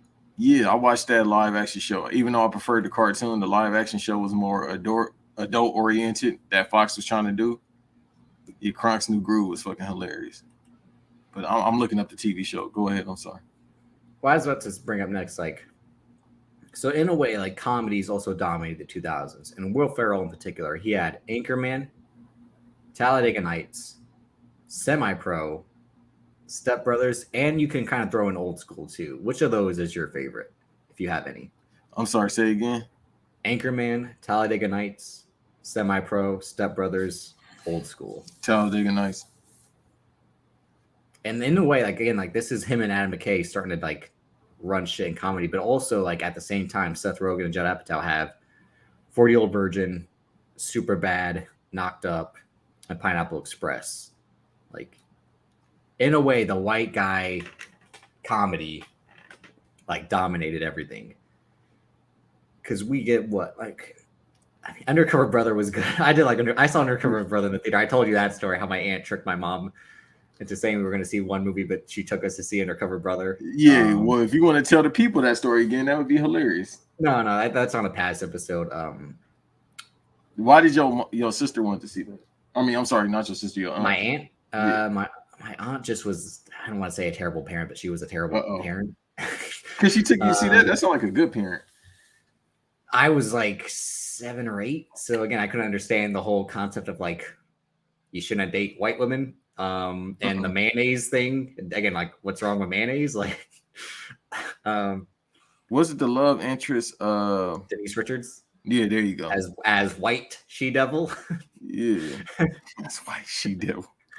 Again, I didn't understand Dave Chappelle's conspiracy brother character at all until I rewatched it as an adult. And do we only have one Friday sequel or both in the 2000s?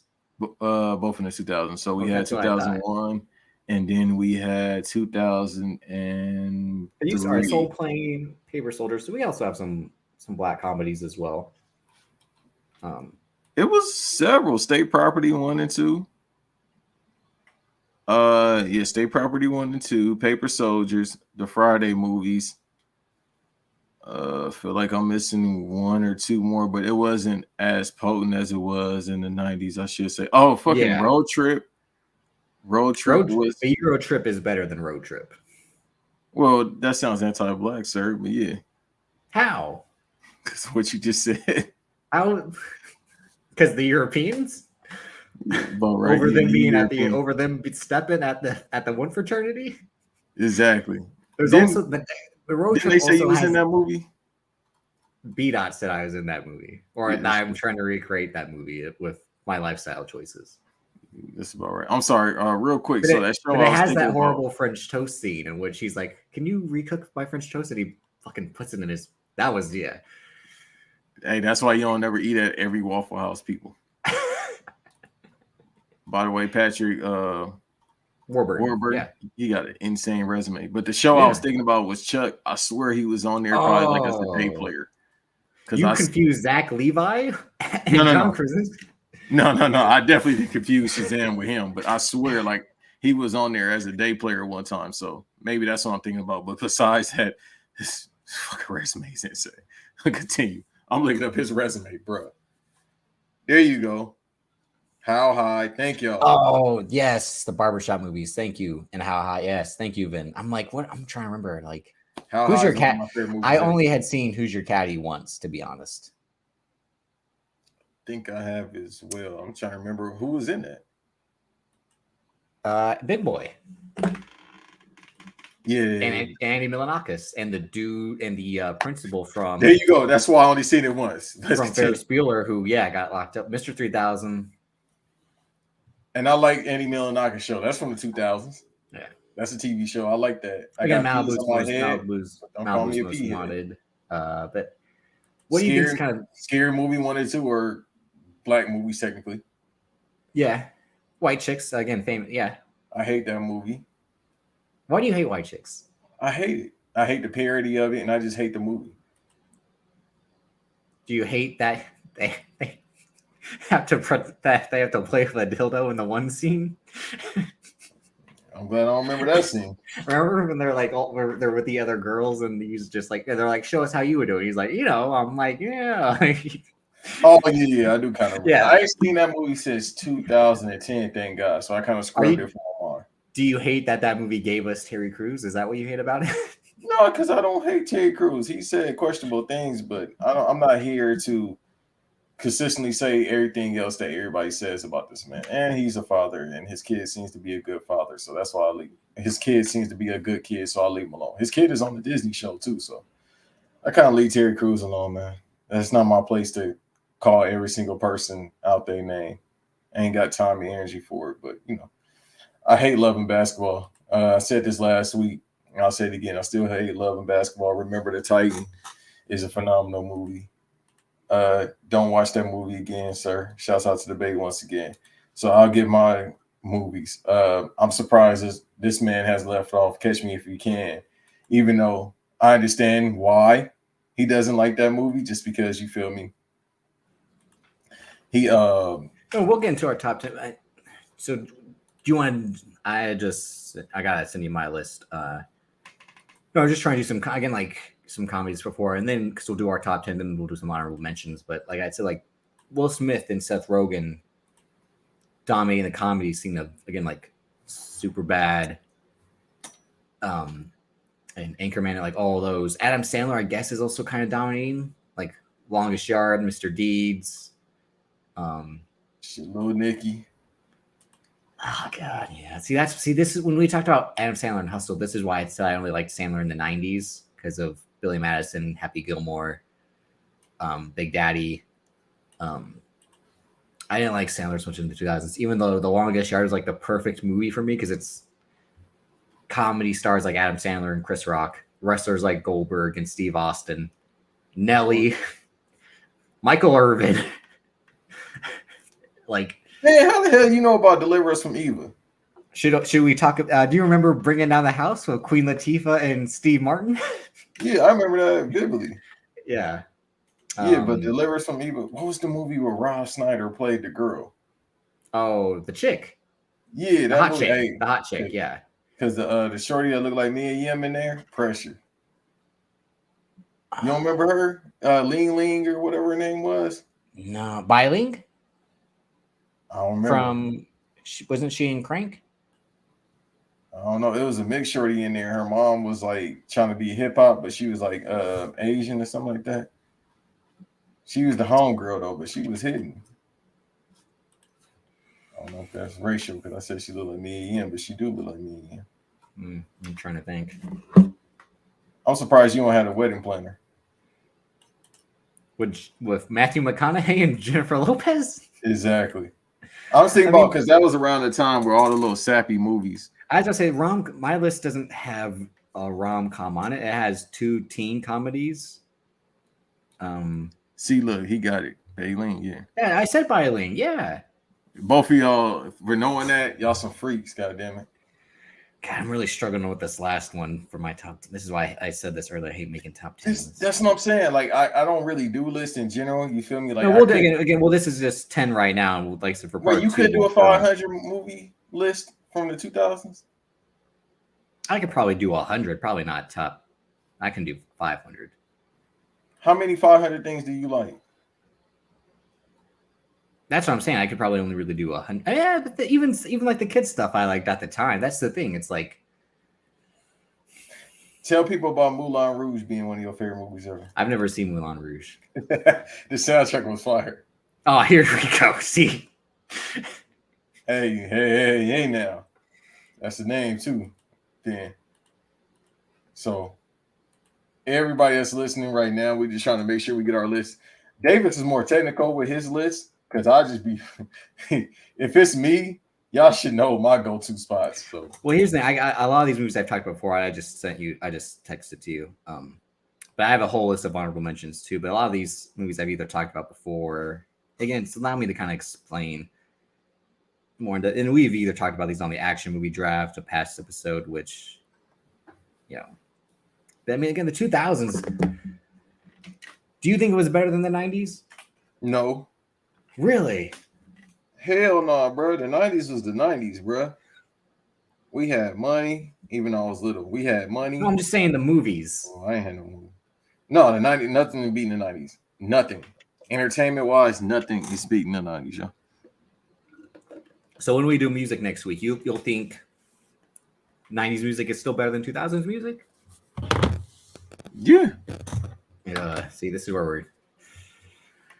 Because the thing is, with the 90s, it was way more creative freedom. Around the 2000s, it started getting a little more commercial. See, this is why I think, especially when we get into music, but movies in the 2000s, you got to make money with this shit. Like, no, they found out that you can make money by marketing these certain artists. That's what it came about. Like, you feel me? Like, I know a lot of people, we'll talk about it next week, but a lot of people have a disdain for Nelly. I think Nelly is great. I think it was just because he was in our face so much that it was like, all right, this is too much. It was him and Eminem. That was it. They was the biggest rappers on the planet at that time. And this is before the internet. So imagine Nelly and Eminem out now. Fucking, well, they'll be memes because it's all about your personality. And Eminem has never been a personality other than the shit that he's seen on TV. Be seen as on TV, but and this is what I'm saying about movies in the 2000s again with the marketability of we still had big time movie stars. Will Smith, I mean, we have 2 Tom Cruise Mission Impossible movies, and he did War of the Worlds, Minority Report, Vanilla Sky. Even what else does he have? Yeah, Leonardo DiCaprio. You said Catch Me If You Can. He has that, The Aviator. The Departed, which is a movie I'm going to be talking about. And I mean, Matt Damon with the 3 Bourne movies. Yeah, I can live without the third one. No, but I'm saying like we had, big time, and, and hit the serious movies he would be doing too. Mark Wahlberg with like The Italian Job, Shooter.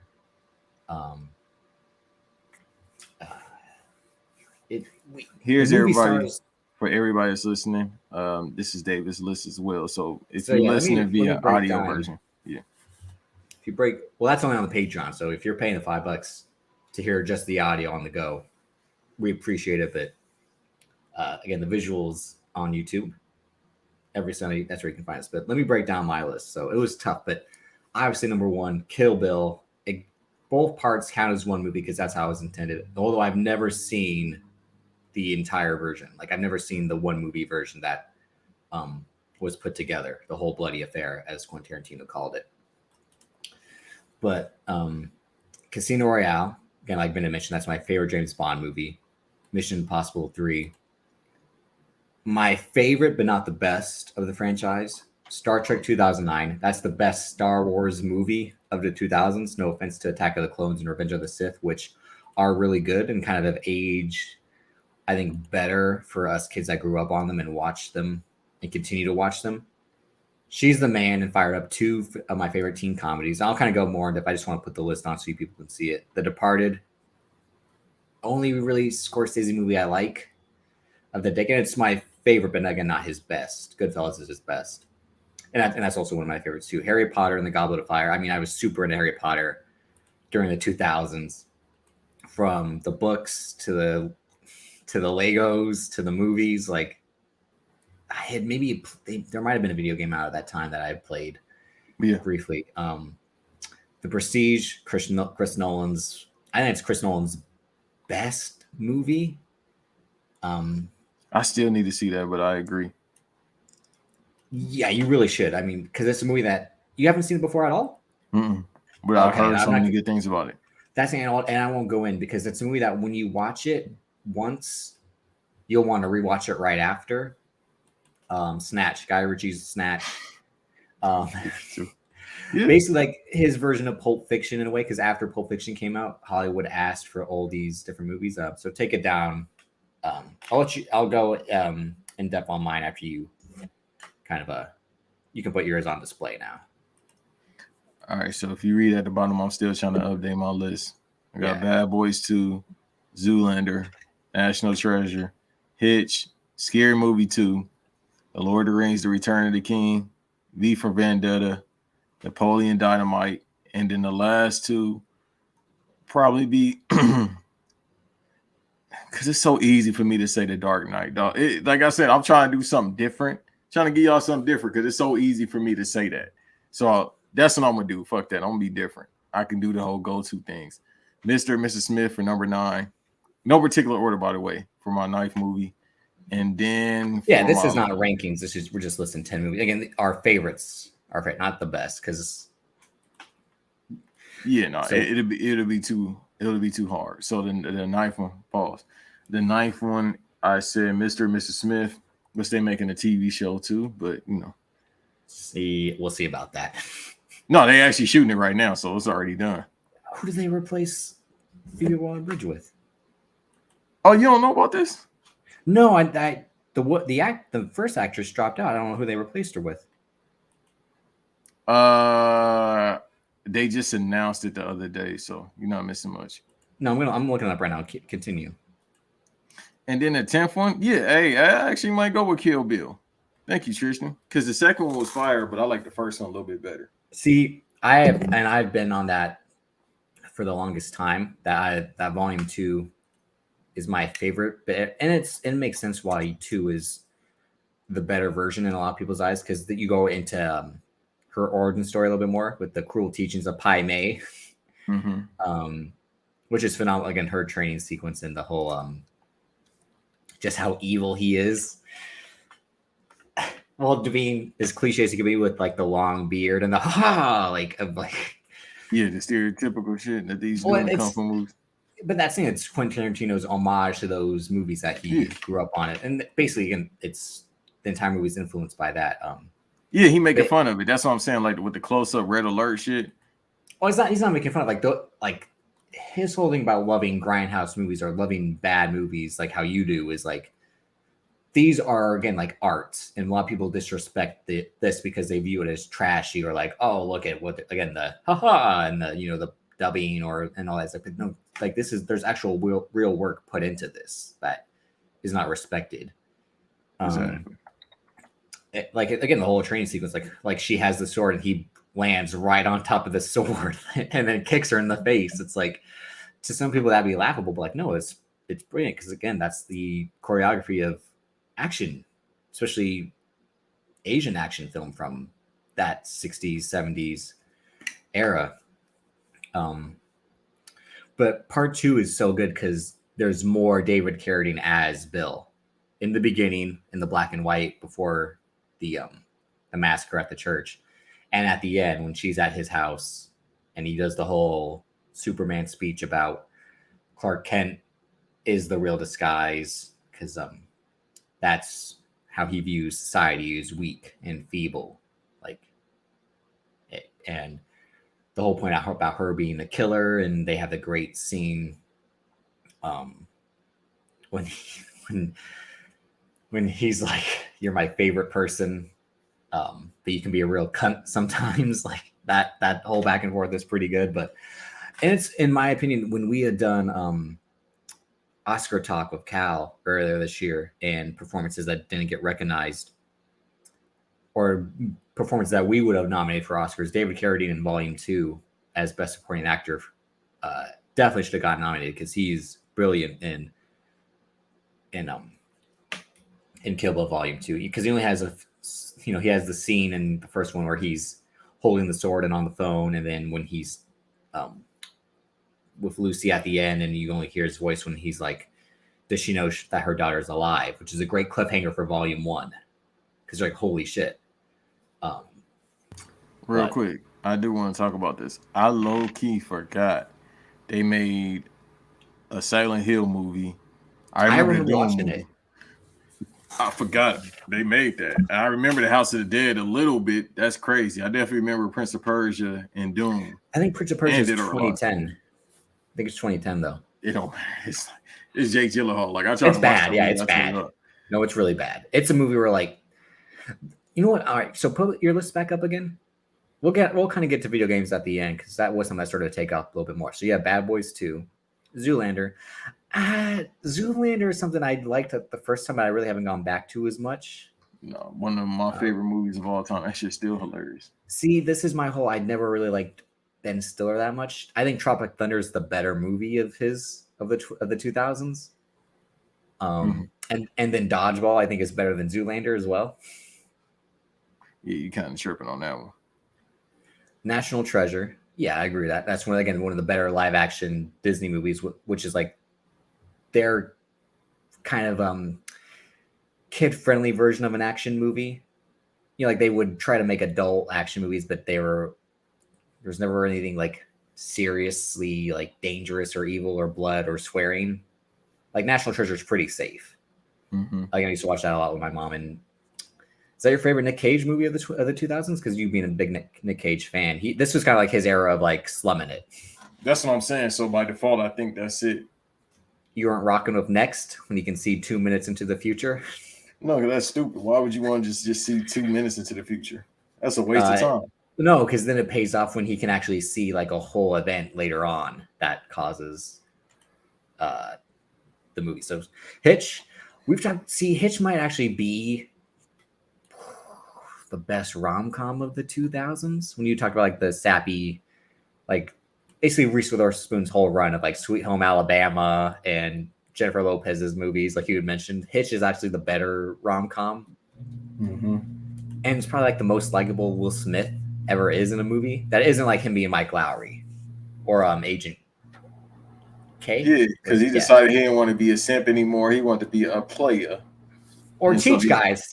Well, I mean, it's the whole thing where like he teaches guys how to show women love. Because the one guy wants to teach him how to get laid, wants just to help him to get laid. He's like, no, I don't do that. I don't do that. Yeah, and then dude try to put his hands on him. Get your fucking hands off. Yeah, Jeffrey Donovan from Burn Notice. Yeah. And then Ava Mendes comes right off of Too Fast, Too Furious into Hitch. How do you feel about Eva Mendes in the mid 2000s? She was getting them checks. Scary Movie 2, is that your favorite of the franchise? Yeah, by far.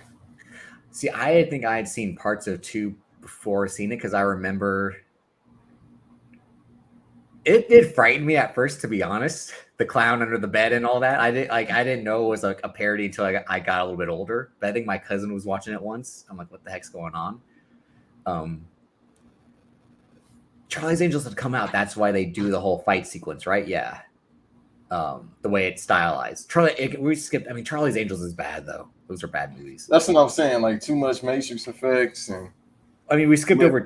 Neither of us have the Matrix 2, aka Reloaded. I'm good. I do like Reloaded though, and none of us have. I'm shocked you don't have a Pirates of the Caribbean movie on here. Damn, you're right. It's too many movies. That's why I'm like, God damn, bro, because I love the Pirate series.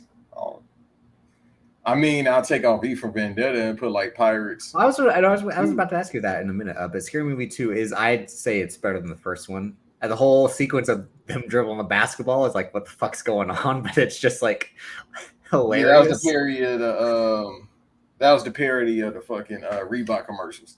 Yeah, but I mean, the fact that Francis from Malcolm in the Middle is crossing up like he's Allen Iverson. And then obviously Chris Elliott is, oh my good hand, which has like haunted me forever. When you're like, when Regina Hall's staring at the food, she's like, oh, I could tell you want some of this, huh? And she's like, and he ruins it by putting his hand in there. It's just my germs. Let me use my strong hand. The Lord of the Rings, The Return of the King, which is the final one, but obviously you love all 3, right? Yeah, I know you about to say they're just walking movies, but still. So a movie I didn't put on my list, it was fighting for that 10th spot, was Clerks 2. Clerks 2, which rips this franchise apart, but also creates podcasting. Clerks 2. But I did watch the Lord of the Rings growing up. We got to do a watch along the Clerks 3.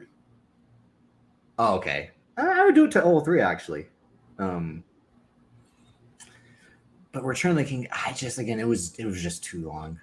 I still think the first one's actually really good because they hadn't fully started walking yet. No, and there was a whole lot of action too. That's why I think I like the first one, and the whole stuff when like Aragorn shows up as the Strider, and then Liv Tyler shows up and rescues him, and like she shouts in Elvish as like, and that scares him away. Mm-hmm. And the whole thing again, like this isn't a cave, it's a tomb, right? And then the giant fucking ogre comes out and you shall not pass. V for Vendetta, I'm gonna shout you. You and Big Mike have similar tastes. He loves V for Vendetta. Yeah, no, it's a great movie. I ain't seen it in years, but it's a great movie. He had his perm out like sugar free. He had the mask on.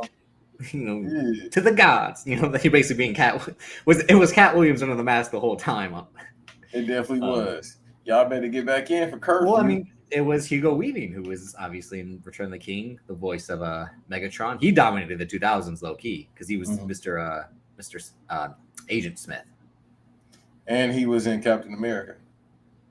That's 2011 though, yeah. The Hugo Weaving went on the run in the 2000s. Napoleon Dynamite. See, I never much liked Napoleon Dynamite, even though it was like a big thing for kids around my age. I'd seen it late too. That shit's still funny to this day. Uncle Rico. That's why, again, we talk about memes, like his brother and his wife. Like, it's kind of true. Vote for Pedro, all that. But like, yeah, John Heater again. He went back to being a Mormon after that skating movie. He's not in Lords of Dogtown. Oh, no, I mean, the ice skating. Yeah, I think he's better in Blades of Glory than Napoleon Dynamite. Because he was just playing him. The whole time he was playing himself. That's how Mormons act like Napoleon Dynamite. And then Blades of Glory gives us Paris. So that's better than Napoleon Dynamite. That's true. Yeah. Still. And you'd said Mr. and Mrs. Smith, but did you swap that out for... Yeah, I swapped that out for Pirates of the Caribbean too. Two. Dead Man's Chest. The first one is phenomenal. The second one I like a little bit better. It's more action. No, I think the second one slows it the fuck down. Because remember, like Orlando Bloom is trapped on that boat with his dad for like 30 minutes of that movie. Like, but the second one, that's why he about to go to Davy Jones' locker when they get the crack. Yeah. That was the best thing about it. Down to Davy Jones' locker. And he at that point, Captain Jack Sparrow was like, damn, I can't even get out this one because he get out of everything. He couldn't get it. He had to go to the upper room. Is that when they introduced Naomi Harris's Calypso? Yeah. Yeah, no, that's what I'm saying. That's the other thing. Okay, here we go. Okay. That's the other thing. Because to this day, she still look good. I mean, you got some good choices. I gotta say again, like half of your choices I agree with. Now put on mine and you can give your thoughts about which again movies I've talked about before. Kill Bill. So you would have been able to see Kill Bill in the theater, right? In terms of age, did you go and see them in theaters? No, hell no. I bootleg 98% of these movies. Oh, okay. Did the RZA soundtrack? No, nothing. Because I wasn't a Wu-Tang guy like that. Oh yeah, I always forget. Even as a shorty, I wasn't a huge Wu-Tang guy. And I used to listen to more New York and Southern rap than the West Coast. I just wasn't like a huge Wu-Tang guy unless they were solo. So Tarantino also has Death Proof in the 2000s. Famously, his worst movie to critics. Yeah, I hate that movie. Because remember, it was Sin, it was Death Proof, and the other movie Planet Terror. Yeah, that shit. Grindhouse. It was Robert Rodriguez's Planet Terror and Quentin Tarantino's Death Proof. Yeah, I hated both of that incel shit. Death Proof is his most like disturbed movie. Motherfucker in the car chasing women. Well, I mean, he kills Rose McGowan in the one car to get off, and then he. That's why she mad.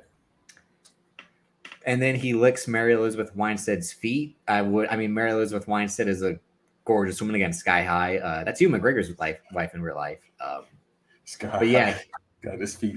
She's the huntress in Birds of Prey. But yeah, in that one scene, like she has her feet out the window and like he takes pictures and then he goes up and licks them and then she turns and Kurt again this is Kurt Russell doing all this. So I'm like, I don't want to see Kurt Russell do this. Like, what please. type of freaky ass shit is that? That thing was Tarantino going his most like disturbed, like all these, revenge rape movies that he would watch growing up, like all these exploitation movies that were the scum of the earth. Like it was his version of that. And at the end, the women win. They get their comeuppance because they stomp him to death. Like Rosario Dawson just like fucking stomps a mud hole like she's Steve Austin in 2002. And that's some fetish shit too. You know that, right? Getting stomped on by women? Yeah. Yeah. I know that's your thing. Shit. But Kill Bill, and he also has Inglourious Bastards. That's how he ends the decade. And Inglourious Bastards is probably the movie that should have won him an Oscar in a way. To most people's, especially if you were ever to get like a Best Picture Oscar, it probably would have been Inglourious Bastards. Those type of movies do well at the Oscars. I'll just say that. It has again the famous Christoph Waltz performance, but Kill Bill I think is his best because it's everything like he does. It's the last time Uma Thurman was his muse before their relationship became strained. It has the whole anime sequence, which is like I didn't think you could do something like that in a movie with like it just turns to an anime for 10 minutes. Yeah. The Sunny Chiba part about him making the sword is amazing. Him as Hattori Hanzo when he's like, "Who'd you come to see in Okinawa?" And then she says Hattori Hanzo, and like you hear his friend drop the glass, and he's what you. And the Black Mamba creates Kobe Bryant too. Let's not forget that the whole second life he would have, he gets from Kill Bill. Is that a true story? Yeah. Come on. Did he say that? He copies this. That's his symbol. The symbol on the sword, it's the Kobe Bryant symbol, which is like redesigned. I always hated that nickname too. And don't forget what happens in 04. I mean, he carried a bum ass team. So he needed to rebrand after that. So he carried something else. Allegedly. Yeah, that's not. We ain't gonna do that. Yeah. Like I said, the stuff at like David Carradine's whole part at the end with, they have a sword fight while sitting down, and then so he's like, he taught you the 5-point exploding heart technique. She's like, of course he did. It's like brilliant. It's like beautiful. She kills the man he loves and all that. Casino Royale is my favorite James Bond movie. You hate it. I don't know why. I wouldn't say that I hate it. It just you hate it. You hate every time I talk about Casino Royale. You say you hate it. No, it's I wasn't feeling it, bro. I like the video game. The video game is fire. It's like first person, duck and cover. Daniel Craig's first Bond movie. Eva Green is great in it. It's two things I like about it. When he got poisoned, my son had to get out the casino. Yeah. Like, oh shit! It done got me sweating, like God. And then he has to fucking like he has to kickstart his own heart in that way. Again, it had, like that Casino Royale, Mission Impossible coincided because they both take place in 06. They're part of legendary spy franchises. It's also a romance as much as it is an action drama because he falls in love with Vesper, just like how Tom Cruise just how Ethan Hunt falls in love with oh my God, what's her fucking name? Michelle Monaghan's character, Julia. And the whole, again, the two torture scenes in the film, the whole like 7 with Philip Seymour Hoffman and Mission Impossible 3, which just always stuck with me since I was a kid, seeing that in the trailer. And then when I would see like later on in HBO, when he like, you got a device up your nose and fucking Casino Royale, he tortures him by, like I said, hitting his ball sack with a bunch of rope. And it's Mads Mikkelsen, as the villain. And I said, they're my favorite installments of those franchises. People would probably say Skyfall is the best Bond movie, much like how they would say Mission Impossible Fallout's the best Mission Impossible movie. Star Trek 2009 never was a Star Trek guy, but they made Star Trek cool. Like, and that was the whole point of it. Yeah, like Chris Pine is great as Kirk. Zachary Quinto is pretty good as Spock. I mean, they got Carl Urban, Simon Pegg, Zoe Saldana, John Cho Seeing fucking Harold and Kumar. That's what we're forgetting. Harold and Kumar is actually one of the great comedies of No effects. the 2000s. See that. I like all three of them. Now I'm. The Christmas one was alright. I watched like 5 minutes of the Christmas one once in a while. I'm like, this is fucking dog shit. Actually, you know what? I take that back. You're right, because I tried to watch it this past Christmas. I was like, yeah, this ain't it. It's weird that he's like friends with a high schooler or like a college, right? Yeah, the woman in those movies, Prussia, Isabel, right? Or was yeah. Prussia. And then the third one, because she was in Clock Stoppers. Do you remember Clock Stoppers? No, you don't sound remember? familiar, but I don't think I ever seen it. That's when the dude from Bring It On, who wanted to be with Kirsten Dunst, can like stop time with his watch. It was a Nickelodeon movie. Okay, I've heard of it. Yeah, but I never seen it. I know exactly what you're talking about. Basically, it's like he can become the Flash in a way. Like he moves through time so fast because he stops time. Cheating like a mother. Yeah, and the Kyle Reese from the Terminator was the villain, Michael Biehn. Okay, I think I remember what you're talking about. Yeah, but Star Trek 2009, it has the BC Boys Sabotage in it when young Kirk steals the car. Great use of a song, a great song. I talked about that in the 90s music episode, but yeah, this is what, like I said, it's the best Star Wars movie of the 2000s is Star Trek 2009. Star Wars or a Star movie? Like that's what Star Wars should be, is Star Trek 2009. And because J.J. Abrams and Damon Lindelof said like they were Star Wars fans growing up.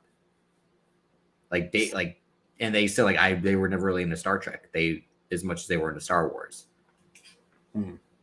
And that's why they made it like, again, like, I mean, Eric Bana is great as the villain, and that was like kind of the last time he was relevant. And he dominated the 2000s when he was in Troy and Hulk, Munich. We just talked about him recently. Yeah, recently. Him and Clive Owen. Speaking of Sin City, which is on my honorable mentions, but Clive Owen again ran the 2000s as well, and then come the 2010s, they drop off the face of the fucking earth. Like, what was that one movie with Clive Owen when he was shooting? Shoot 'em up. Yeah, Shoot 'em up was fire. Shoot 'em up. King Arthur. Antoine Fuqua is King Arthur. The only woman that's on Earth. What's the name of that movie? Oh, Children of Men. That's the only woman who can get pregnant. Yeah. Yeah. What else was he in? Yeah, but Eric Bana and Clive Owen. Yeah, they're two, because one was Australian and one was British, and yeah, they were next up, and then they weren't.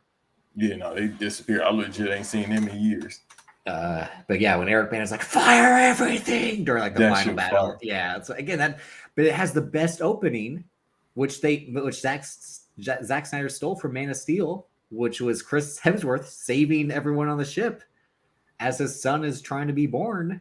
Again, like this nobody who's going to be Thor later on, but like when he's like, "What's his name?" and they're like, "We should name him after your father. We should name him Jay." It's like heart wrenching. It's like, oh my god! And like he sacrifices everyone to save him. Harrowing, beautiful. Again, Man of Steel does the same exact thing with Russell Crowe. Later, and Bruce Greenwood, he gives that good speech to him in the bar. He's like, "Your father was captain of the Enterprise for 12 minutes and saved 10,000 lives or whatever. Like, I dare you to do the same." And I've never really been a big Chris Pine guy, but this is his best movie. Me neither. I think he's the lesser Chris. Yeah, I can't think of any movies I like besides the Star Trek movies. I mean, he's good and stuff, but I always, as we had talked about with the Gray Man, big Chris Evans guy. No. We'll get to some honorable mentions that we forgot. The Jackass movie, the first time I saw that, scared the shit out of me. I've said before, the manila envelopes and the webbing of your fingers. I've never been more horrified of a movie than that scene. She's the Man. That's when Hollywood was still like, let's make Shakespeare, but modern day, because this is her pretending to be a man. This is when Channing Tatum's on the rise. He had just done Coach Carter. I think Step Up also had come out or was about to come out. It was about that was 06. Well, they're both 06. She's the Man's 06 as well. Okay, so yeah, it's the same year. And then he would go on to do G.I. Joe, Rise of Cobra. Like Channing Tatum was set to dominate, and he kind of did. But this is one of his best roles. Amanda Bynes, again, this was the tail end for her after she had the great run on the Amanda Show, What a Girl Wants, her stardom. Yeah, well, she had a whole fucking WB show. What I Like About You, and yeah, unfortunately, I mean, she also went on to have It Probably. was, yeah, but it was a whole thing too. But I mean, but this is one of her best movies ever, and like the teen comedy. It's about soccer as well. Vinnie Jones is in it. I don't know, She again. I was used to talking. I watch remember a tweet she had. She was talking like you, about and as it relates Drake. to Drake. Yeah, she was talking just like Fuck you. you. I'm gonna do the beat now. Ha ha ha. Fuck you. And she came. This is like pun intended. This is like when he first came out. Yeah, no, it was like 2011. It was right after. It was like Take Care's on the Rise. Yeah, Yeah, she like was talking about that. I'm like, hey yo. they asked her about it years later. And she's like, it was drugs. Drugs fueled that. Yeah, that's about right. But no, she's the man. I think it's the best teen comedy of the 2000s. And there's some other good ones like John Tucker Must Die. But we had, I mean, Super Bad is too adult for teen comedy. That's the thing. It's No, about but I left it off because, like I said, it's the go-to. You can. It's like a lot of movies I can go to that everybody else like, but well, that's what I mean. And again, I loved all those, like I said, those Will Ferrell, Seth Rogen movies. I love too, and like those are kind of in their own class, and you got to group those together because they're all so similar because a lot of the same people are in them. Because again, it's that whole like these are our guys. We're going to make the same movies with our people, just with a different concept. mm-hmm. Fired Up. So this is my second favorite teen movie of the decade, and it's I and like 5 other people like this movie. It's the reverse Bring It On in a way where like football players want to be cheerleaders just to get chicks. I can quote this movie multiple times. Again, it's a real like niche movie to like. And Will Gluck went on to do Easy A and then Friends with Benefits, and I thought he was gonna be like Hollywood's next guy, and then he's instead made 2 Peter Rabbit movies. So he's just cashing checks, which I don't blame him. But yeah, the Fired Up. It's on HBO Max. I highly recommend it. Let's kind of forget about those. No, because you wanted him to direct Fast 10 famously. And it always comes back. The Departed. Like, I mean, this is my favorite Leonardo DiCaprio movie.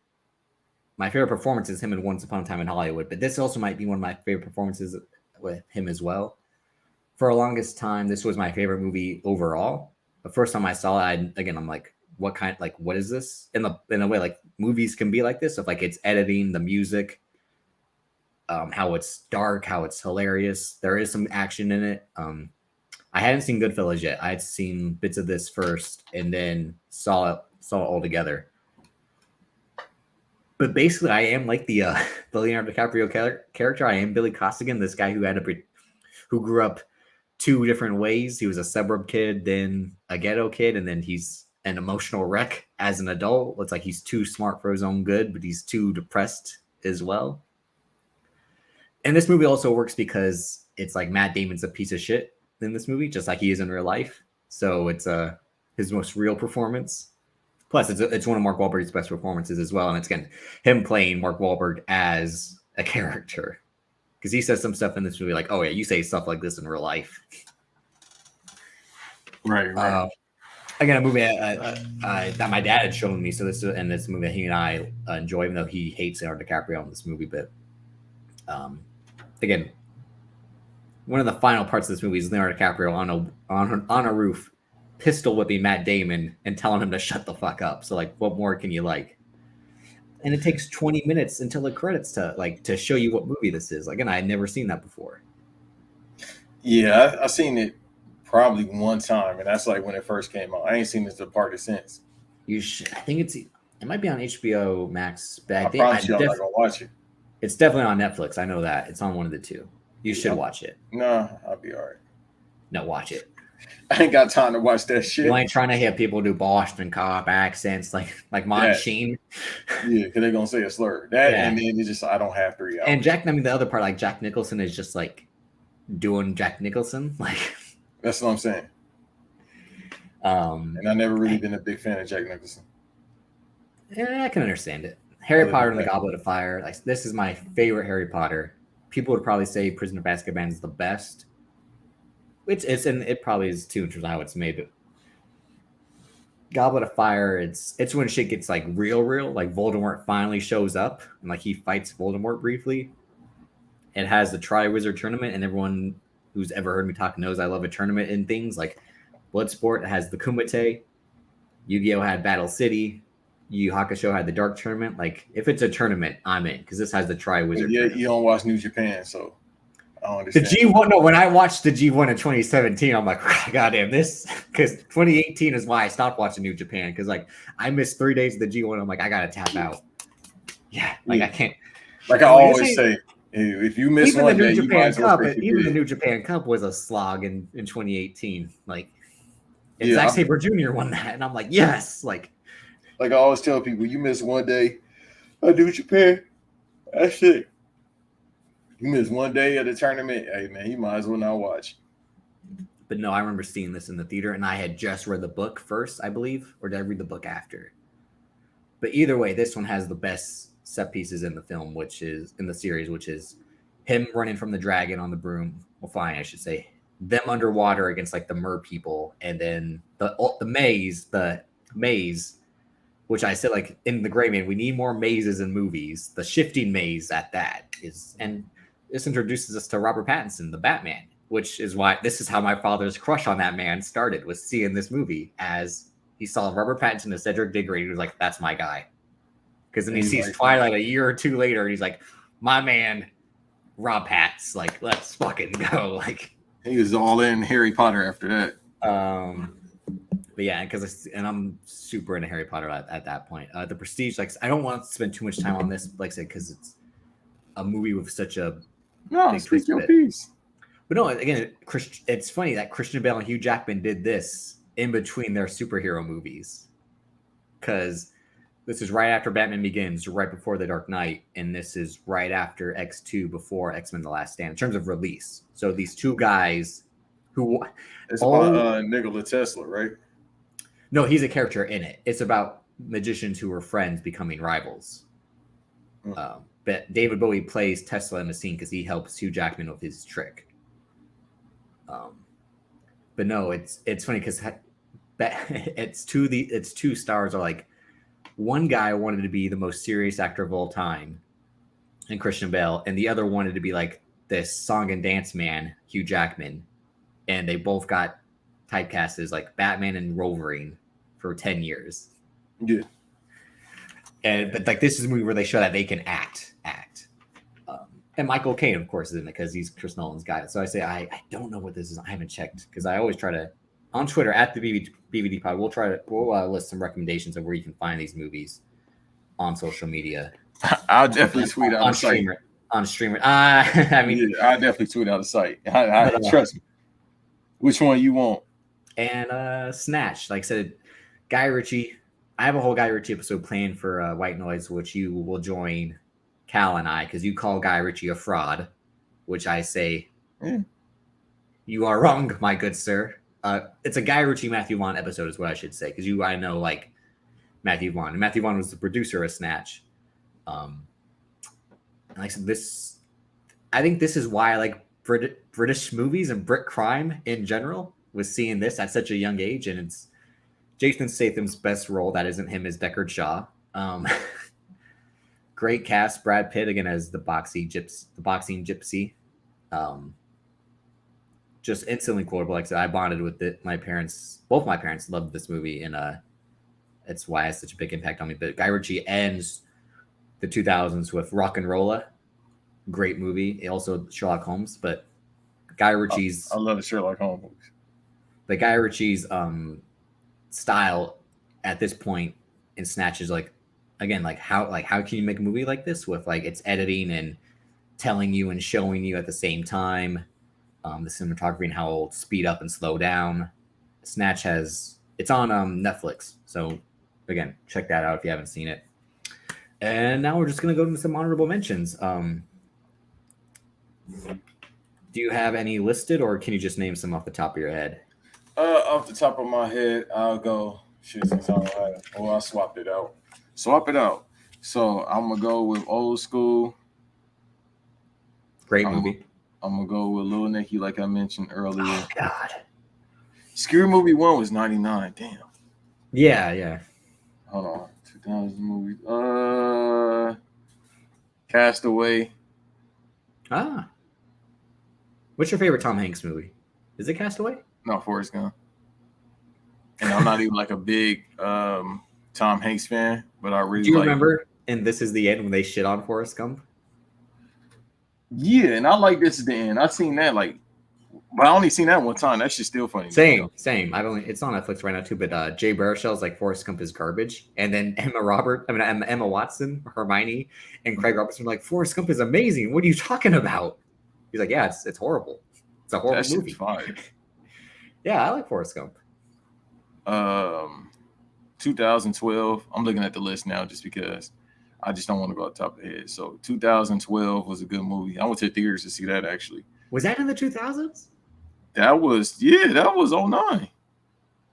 Because remember that was the whole theory of the world going to end in 2012. I thought that was like a year. I thought that was like 2010 or 2011.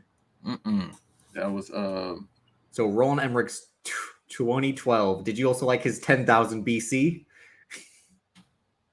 I think I saw that. Yeah, let me see. I think I actually saw that. I don't know, but I didn't. No, I did see that. I just saw like the advertisement. I'm sorry.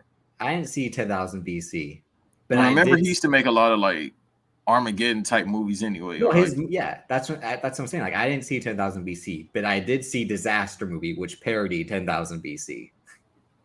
Yes, I might have seen that. Do you remember that? There was Epic Movie, there was Date Movie, because that's when they really started after the scary movie ripoffs. Was those Epic Movie freaked me out. There was Superhero Movie with Drake Bell again, Kevin Hart.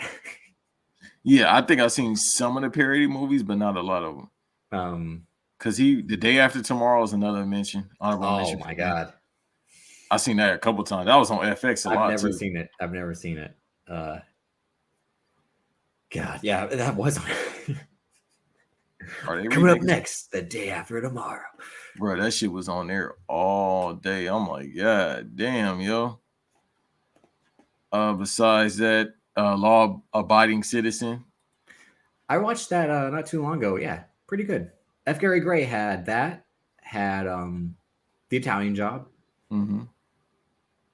What was one other movie he did in the 2000s? Shit. Oh, he did that Vin Diesel movie, A Man Apart. I like that one as well. That might be my transmission. I never saw that one though. The Pacifier, Vin Diesel. Speaking of again those kid-friendly action movies, that's up there. That's one of. I've never seen it. Oh, I did see that. I'm tripping. Yeah, that's when he's the Navy SEAL who has to watch the kids. Yeah, I did see that shit. An honorable mention I have some I have are movies we've talked about at numerous length many times. SWAT, starring Colin Farrell. Again, classic. When we 03. Really? Yeah. Okay. Because he blew up in 01. Wanted. I just rewatched Wanted. It was gonna make my list, but it didn't hold up as well as I thought it, because there's only like 2 or 3 big action sequences in it.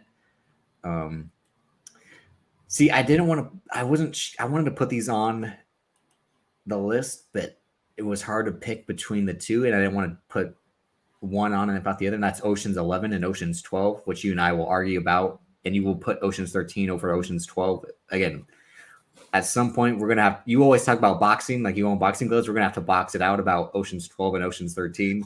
That's fine. I'll use one. Shit, I should have put American Gangster on my top 3 list in 2000s. I was going to put it in order, but it's fine. What about Gladiator? That'd be in the honorable mention. In terms of Ridley Scott movies. But I know what you mean. American Gangster, they hyped the fuck up out of that movie. That's one of my favorite movies ever. Honorable mention. Curious Case of Benjamin Button would have made my top 10. What? Yeah, that's one of my favorite movies from the 2000s. Oh my god, I've only seen a few. And that's like the worst David Fincher movie of that decade, because he has Zodiac, which is a million times better than Benjamin Button.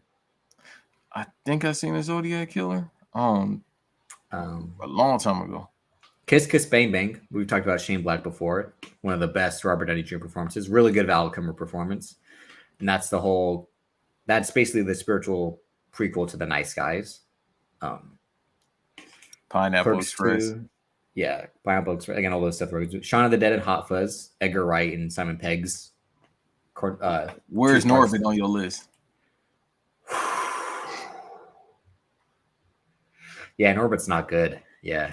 Norbit's not good. The only thing about that's good about that movie is Cat Williams and Charlie Murphy. Yeah, Norbit's not good. Who's he trying to get with in Norbit? Who's the woman? Tandy Newton. Yes. I'm like, okay. I'm like, who? And she's with Cuba Gooding, right? Cuba Gooding Jr. Yeah.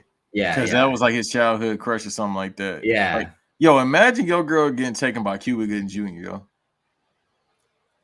Oh yeah, Marlon Wayans was in this when he played the instructor, like the dance instructor. All right, what about are you forgetting the Zohan for Sandler? Hell no, I hate that fucking movie. Okay, so you hate the Zohan, but Little Nicky, you're like, that's my shit. Yeah, like the Zohan, I seen that one time. I said never again. Yeah, same as well. Yeah, that shit was horrible. Michael Buffer is like Michael Buffer is supposed to be the bad guy in Zohan. You know that? No. Yeah. They said Inglourious Bastards, Daredevil, Ben Affleck's Daredevil almost made my list. No movie has combined a song into its film better than Evanescence, Bring Me to Life, and Daredevil. They was ODing with that shit though. That's the best use of any song in every movie. I know we talk about Linkin Park just now and Shake Your Tail Feather, but Evanescence. I mean, they also have My Immortal play in an earlier scene, but when they're showing Elektra getting ready to go after Daredevil by training with her fucking Psy and Bring Me to Life is playing. Again, I had the VHS of this, so the video Bring Me to Life played before the movie started. When the first time I saw Daredevil, it really, I wanted to put it on my list, but I didn't. Sin City, again, I rewatched that yesterday. Again, I forgot how, fucked up that movie is. But again, I still think it's phenomenally made.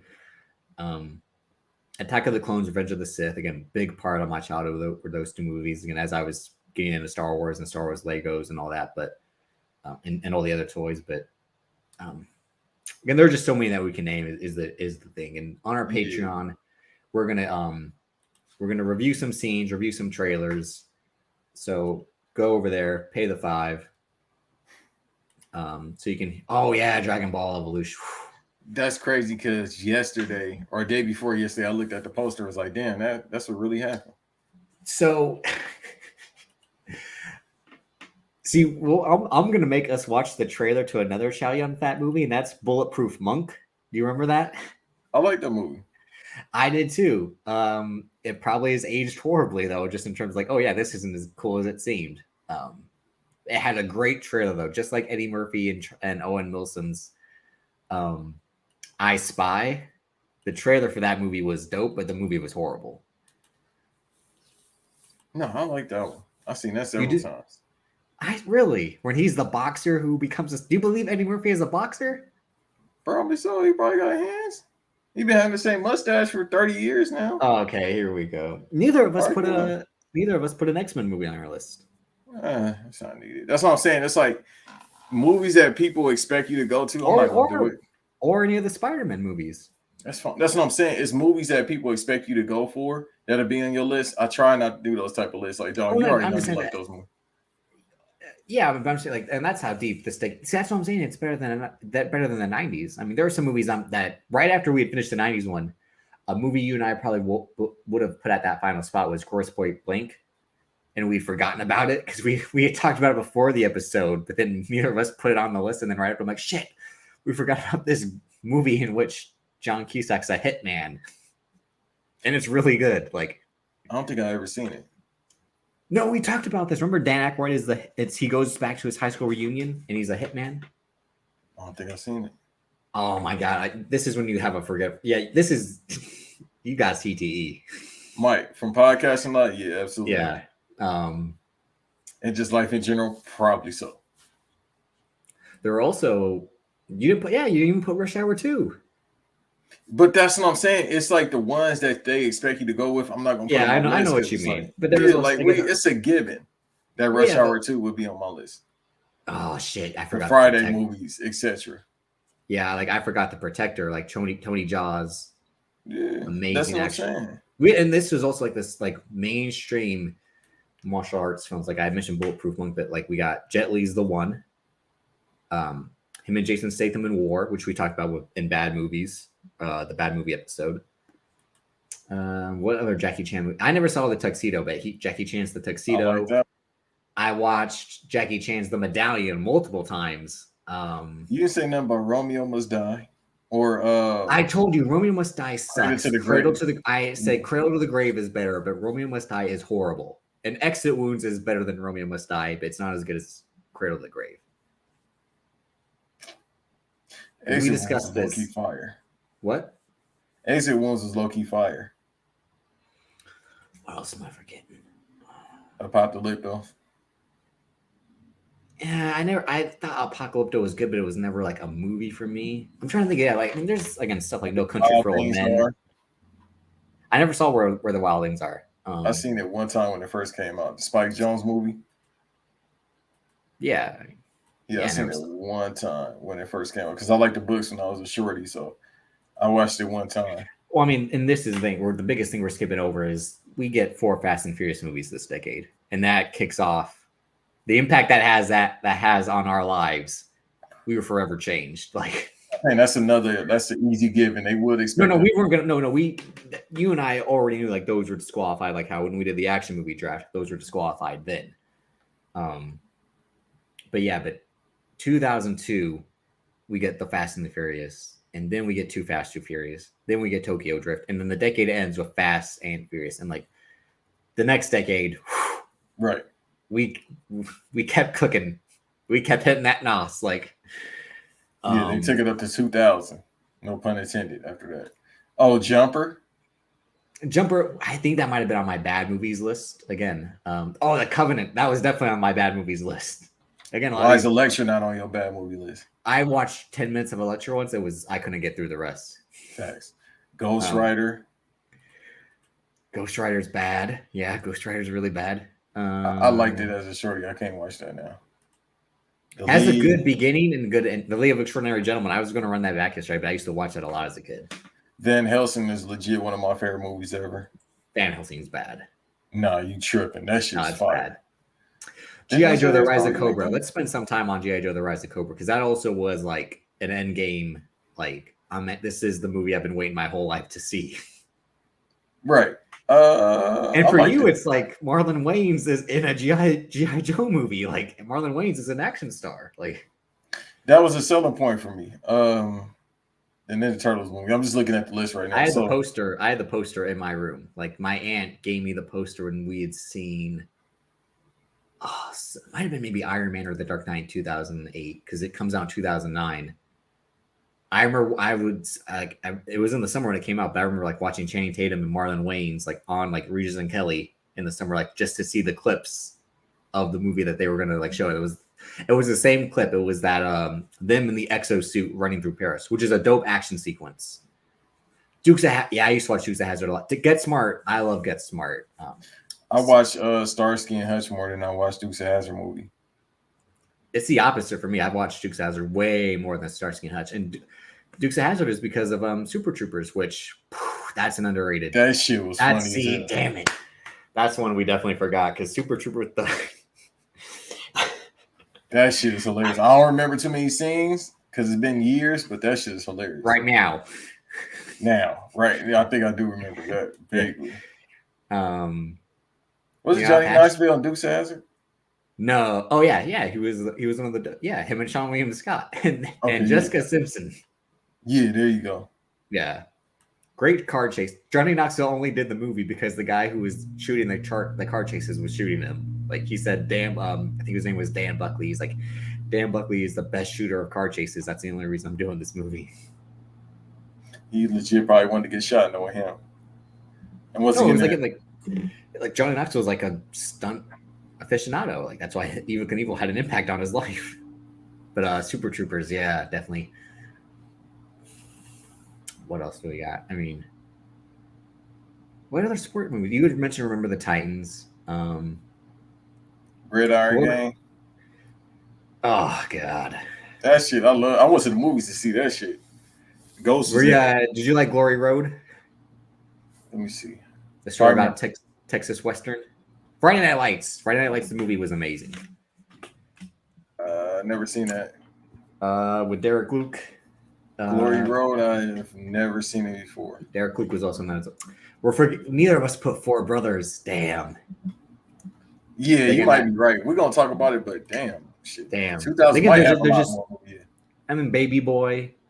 And that ain't on my list. Biker Boys we didn't have.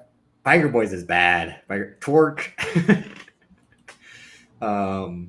Yeah, there's just too many to name, and we're gonna wrap it up because I gotta get going. I gotta get something and then record another pod. I gotta do too. You do as well. But thank y'all for joining. Again, we're gonna carry this over to the Patreon, so sign up if you want to. Again, we're gonna review some scenes, watch some trailers to 2000s movies. Join us next week, same time, same place. Banks versus Davis on YouTube. Getting y'all started before NFL kicks off. 2000s music is next week. That'll certainly be an interesting conversation. And then the following week after that, we will be doing the same thing on our Patreon, watching some music videos, because that's the only place where we can do it without getting in trouble, which is why you can't watch the 90s music episode on our YouTube because copyright took that the fuck down. ASAP. And it was for, damn, what song was it? Man. You played the Whitney Houston song and they got No, it wasn't even a Whitney song. It was a rock song. I swear it was a rock song. I got to look it up. Because they said, nah, that was the only song. And I think it was because it's not playable in a different country. But so after this episode, you don't think we had better movies in the 2000s and the 90s? Looking at it now in hindsight, I think we did. Because it's like, okay, there we go. Every year has some fire, yo. Like I'm looking at it, I'm like, damn, everybody had a budget. And then we had VFX as well. So because I'm looking at it now, it's like, damn, it's a lot of movies we kind of left off this list, yo. And that's the it's either movies that were so bad, they're so good to us. In terms of like bad movies that we love, movies that have probably aged better or that we have, again, nostalgia for because we saw them at a young age. Or at a time and place in our lives where it means something. Again, just some more great filmmakers, someone making some of their best films. And I had 2 J.J. Abrams films on my list. Mission Impossible and Star Trek. Like Speed Racer left off the list, yo. Oh yeah, it's 2009, huh? 2008. 8, jeez. Yeah. Again, the Wachowskis had 2 Matrix movies, and they technically directed V for Vendetta because they shit canned the previous director, but he had already shot enough footage for them to not get directing credit or something like that. Yeah. It's like he had shot like 60%, and they had finished the rest of it. Ninja Assassin is another one of those movies. Just generic action movie that had some dope set pieces. That's 2009. Again, there's just too many to name. Neither of us really picked a horror movie. What would be like the horror movie of the 2000s? The Ring. Yeah. I never liked those movies. Me neither, but I know that had a big effect on people. The Ring. It was another horror movie. And what again? At this point, I'm young, so I get scared easily. Like The Village scared me as a kid. I had to like go upstairs and like close the door when my mom was watching that because just hearing it was like giving me a heart attack. But yeah, I can't even think of a horror movie that I've watched as an adult now from that era that I would probably say I love. I mean, and then most of those was like thrillers, like Paranormal Activity movies like that. So you know it's like the Saw movie. Oh, see, yeah, that's the thing. It starts horror porn, and I hate horror porn. Yeah, that's what I'm saying. So it's like it wasn't really the scary, super gory and grotesque. Yeah, dismemberment and yeah. A great thriller is Wes Craven's Red Eye. That's a great thriller from the 2000s. Final Destination 1. No, because all right, the Final Destination movies really scare the shit out of me. Because when he chokes himself with like the wire on accident, like the girl getting hit by a moving car again, that can like, you know, you take a wrong step about looking, that's gonna happen. But like the second one with the asshole from the movie Snow Day, that's another kid movie I saw with my dad. But do you remember Snow Day? Yeah. But the bully in Snow Day, he drops the ring into the garbage disposal and it's about to turn on, but he gets it out in time. But he dies because the ladder from the fire escape lands on him and decapitates him. Like shit like that scares me. Like it does with me because it's like, all right, bro. Because you thinking this about to happen, but then it actually happens in this way. And anything that looks loose or rickety, like, you know, bro. Again, if you drive behind a truckload full of logs, like. But that's what I'm saying. Like shit like that. It's like, all right, bro. What's the chances that happen? The third one's a roller coaster, and every time I get on a roller coaster, I'm already nervous. So like. But see, that's what I'm saying. Those movies are made to invoke fear, because it's like, dog. Yeah, that's why I don't like watching. Like them. It can happen, but not the way that they trying to make it to be. I mean, the first one's a plane, and again, it's like John Denver died on a plane crash. It's like, yeah, people die on plane, and that's very rare. Yeah, but it happens. Like, yeah, and it's very rare. But then they invoke that fear to your mind, like, oh, maybe it can happen to you. The thing is, because this is a type of person I talked about on poddin banks as well. Like, I've always not been scared of flying, but in the back of my mind, I'm like, what if? So if it's like, dog, if you're in a plane and it's about to crash, what the fuck I'm gonna do? You gonna be scared? Yeah, shit you gonna do? Jump out that motherfucker. Watch what happens. You ain't got no parachute, so it don't really matter. So that's why I try not to pay attention to those movies like Paranormal Activity, bro. Let me see into the future when I'm gonna get some money. That'll scare me. That's how you get me to jump. Yeah.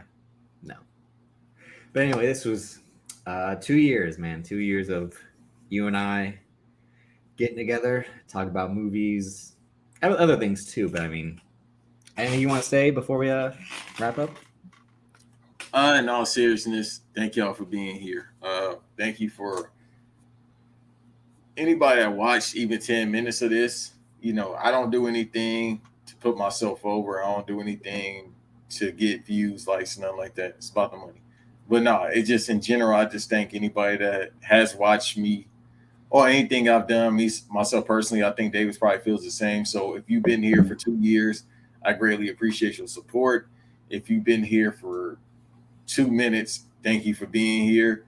Just tap in. We consistently work. That's all I can really say. I don't have too much other things to say. Yeah, I mean, like you said, 2 years, and at the end of the day, we're just two guys who didn't know each other, who became friends. We're podcast partners first, then became friends, and then we're here now. And it's crazy, again, how you could just form a bond just by doing this. And it was really just because we just enjoyed talking about, again, the same movies that we're talking about here, or, you know, wrestling or sports or anything that we've talked about in the last 2 years. And then we've kind of gotten into some life stuff too. Again, the stuff at the beginning is some heavy topics that we've shared with each other, but at the end of the day, we've been doing this show for 2 years because we just enjoy talking to each other, and that's what it is. Like, these are conversations we have offline. That's the thing. It's like, you sent me the trailer that they cloned Tyrone, and you're like, this looks horrible, but I'm gonna watch it. I'm like, I know. Like, I thought that when I saw the trailer too. Like, Banks is definitely gonna watch this, even though it does not look good at all. But I'm still watching just for the sake of content.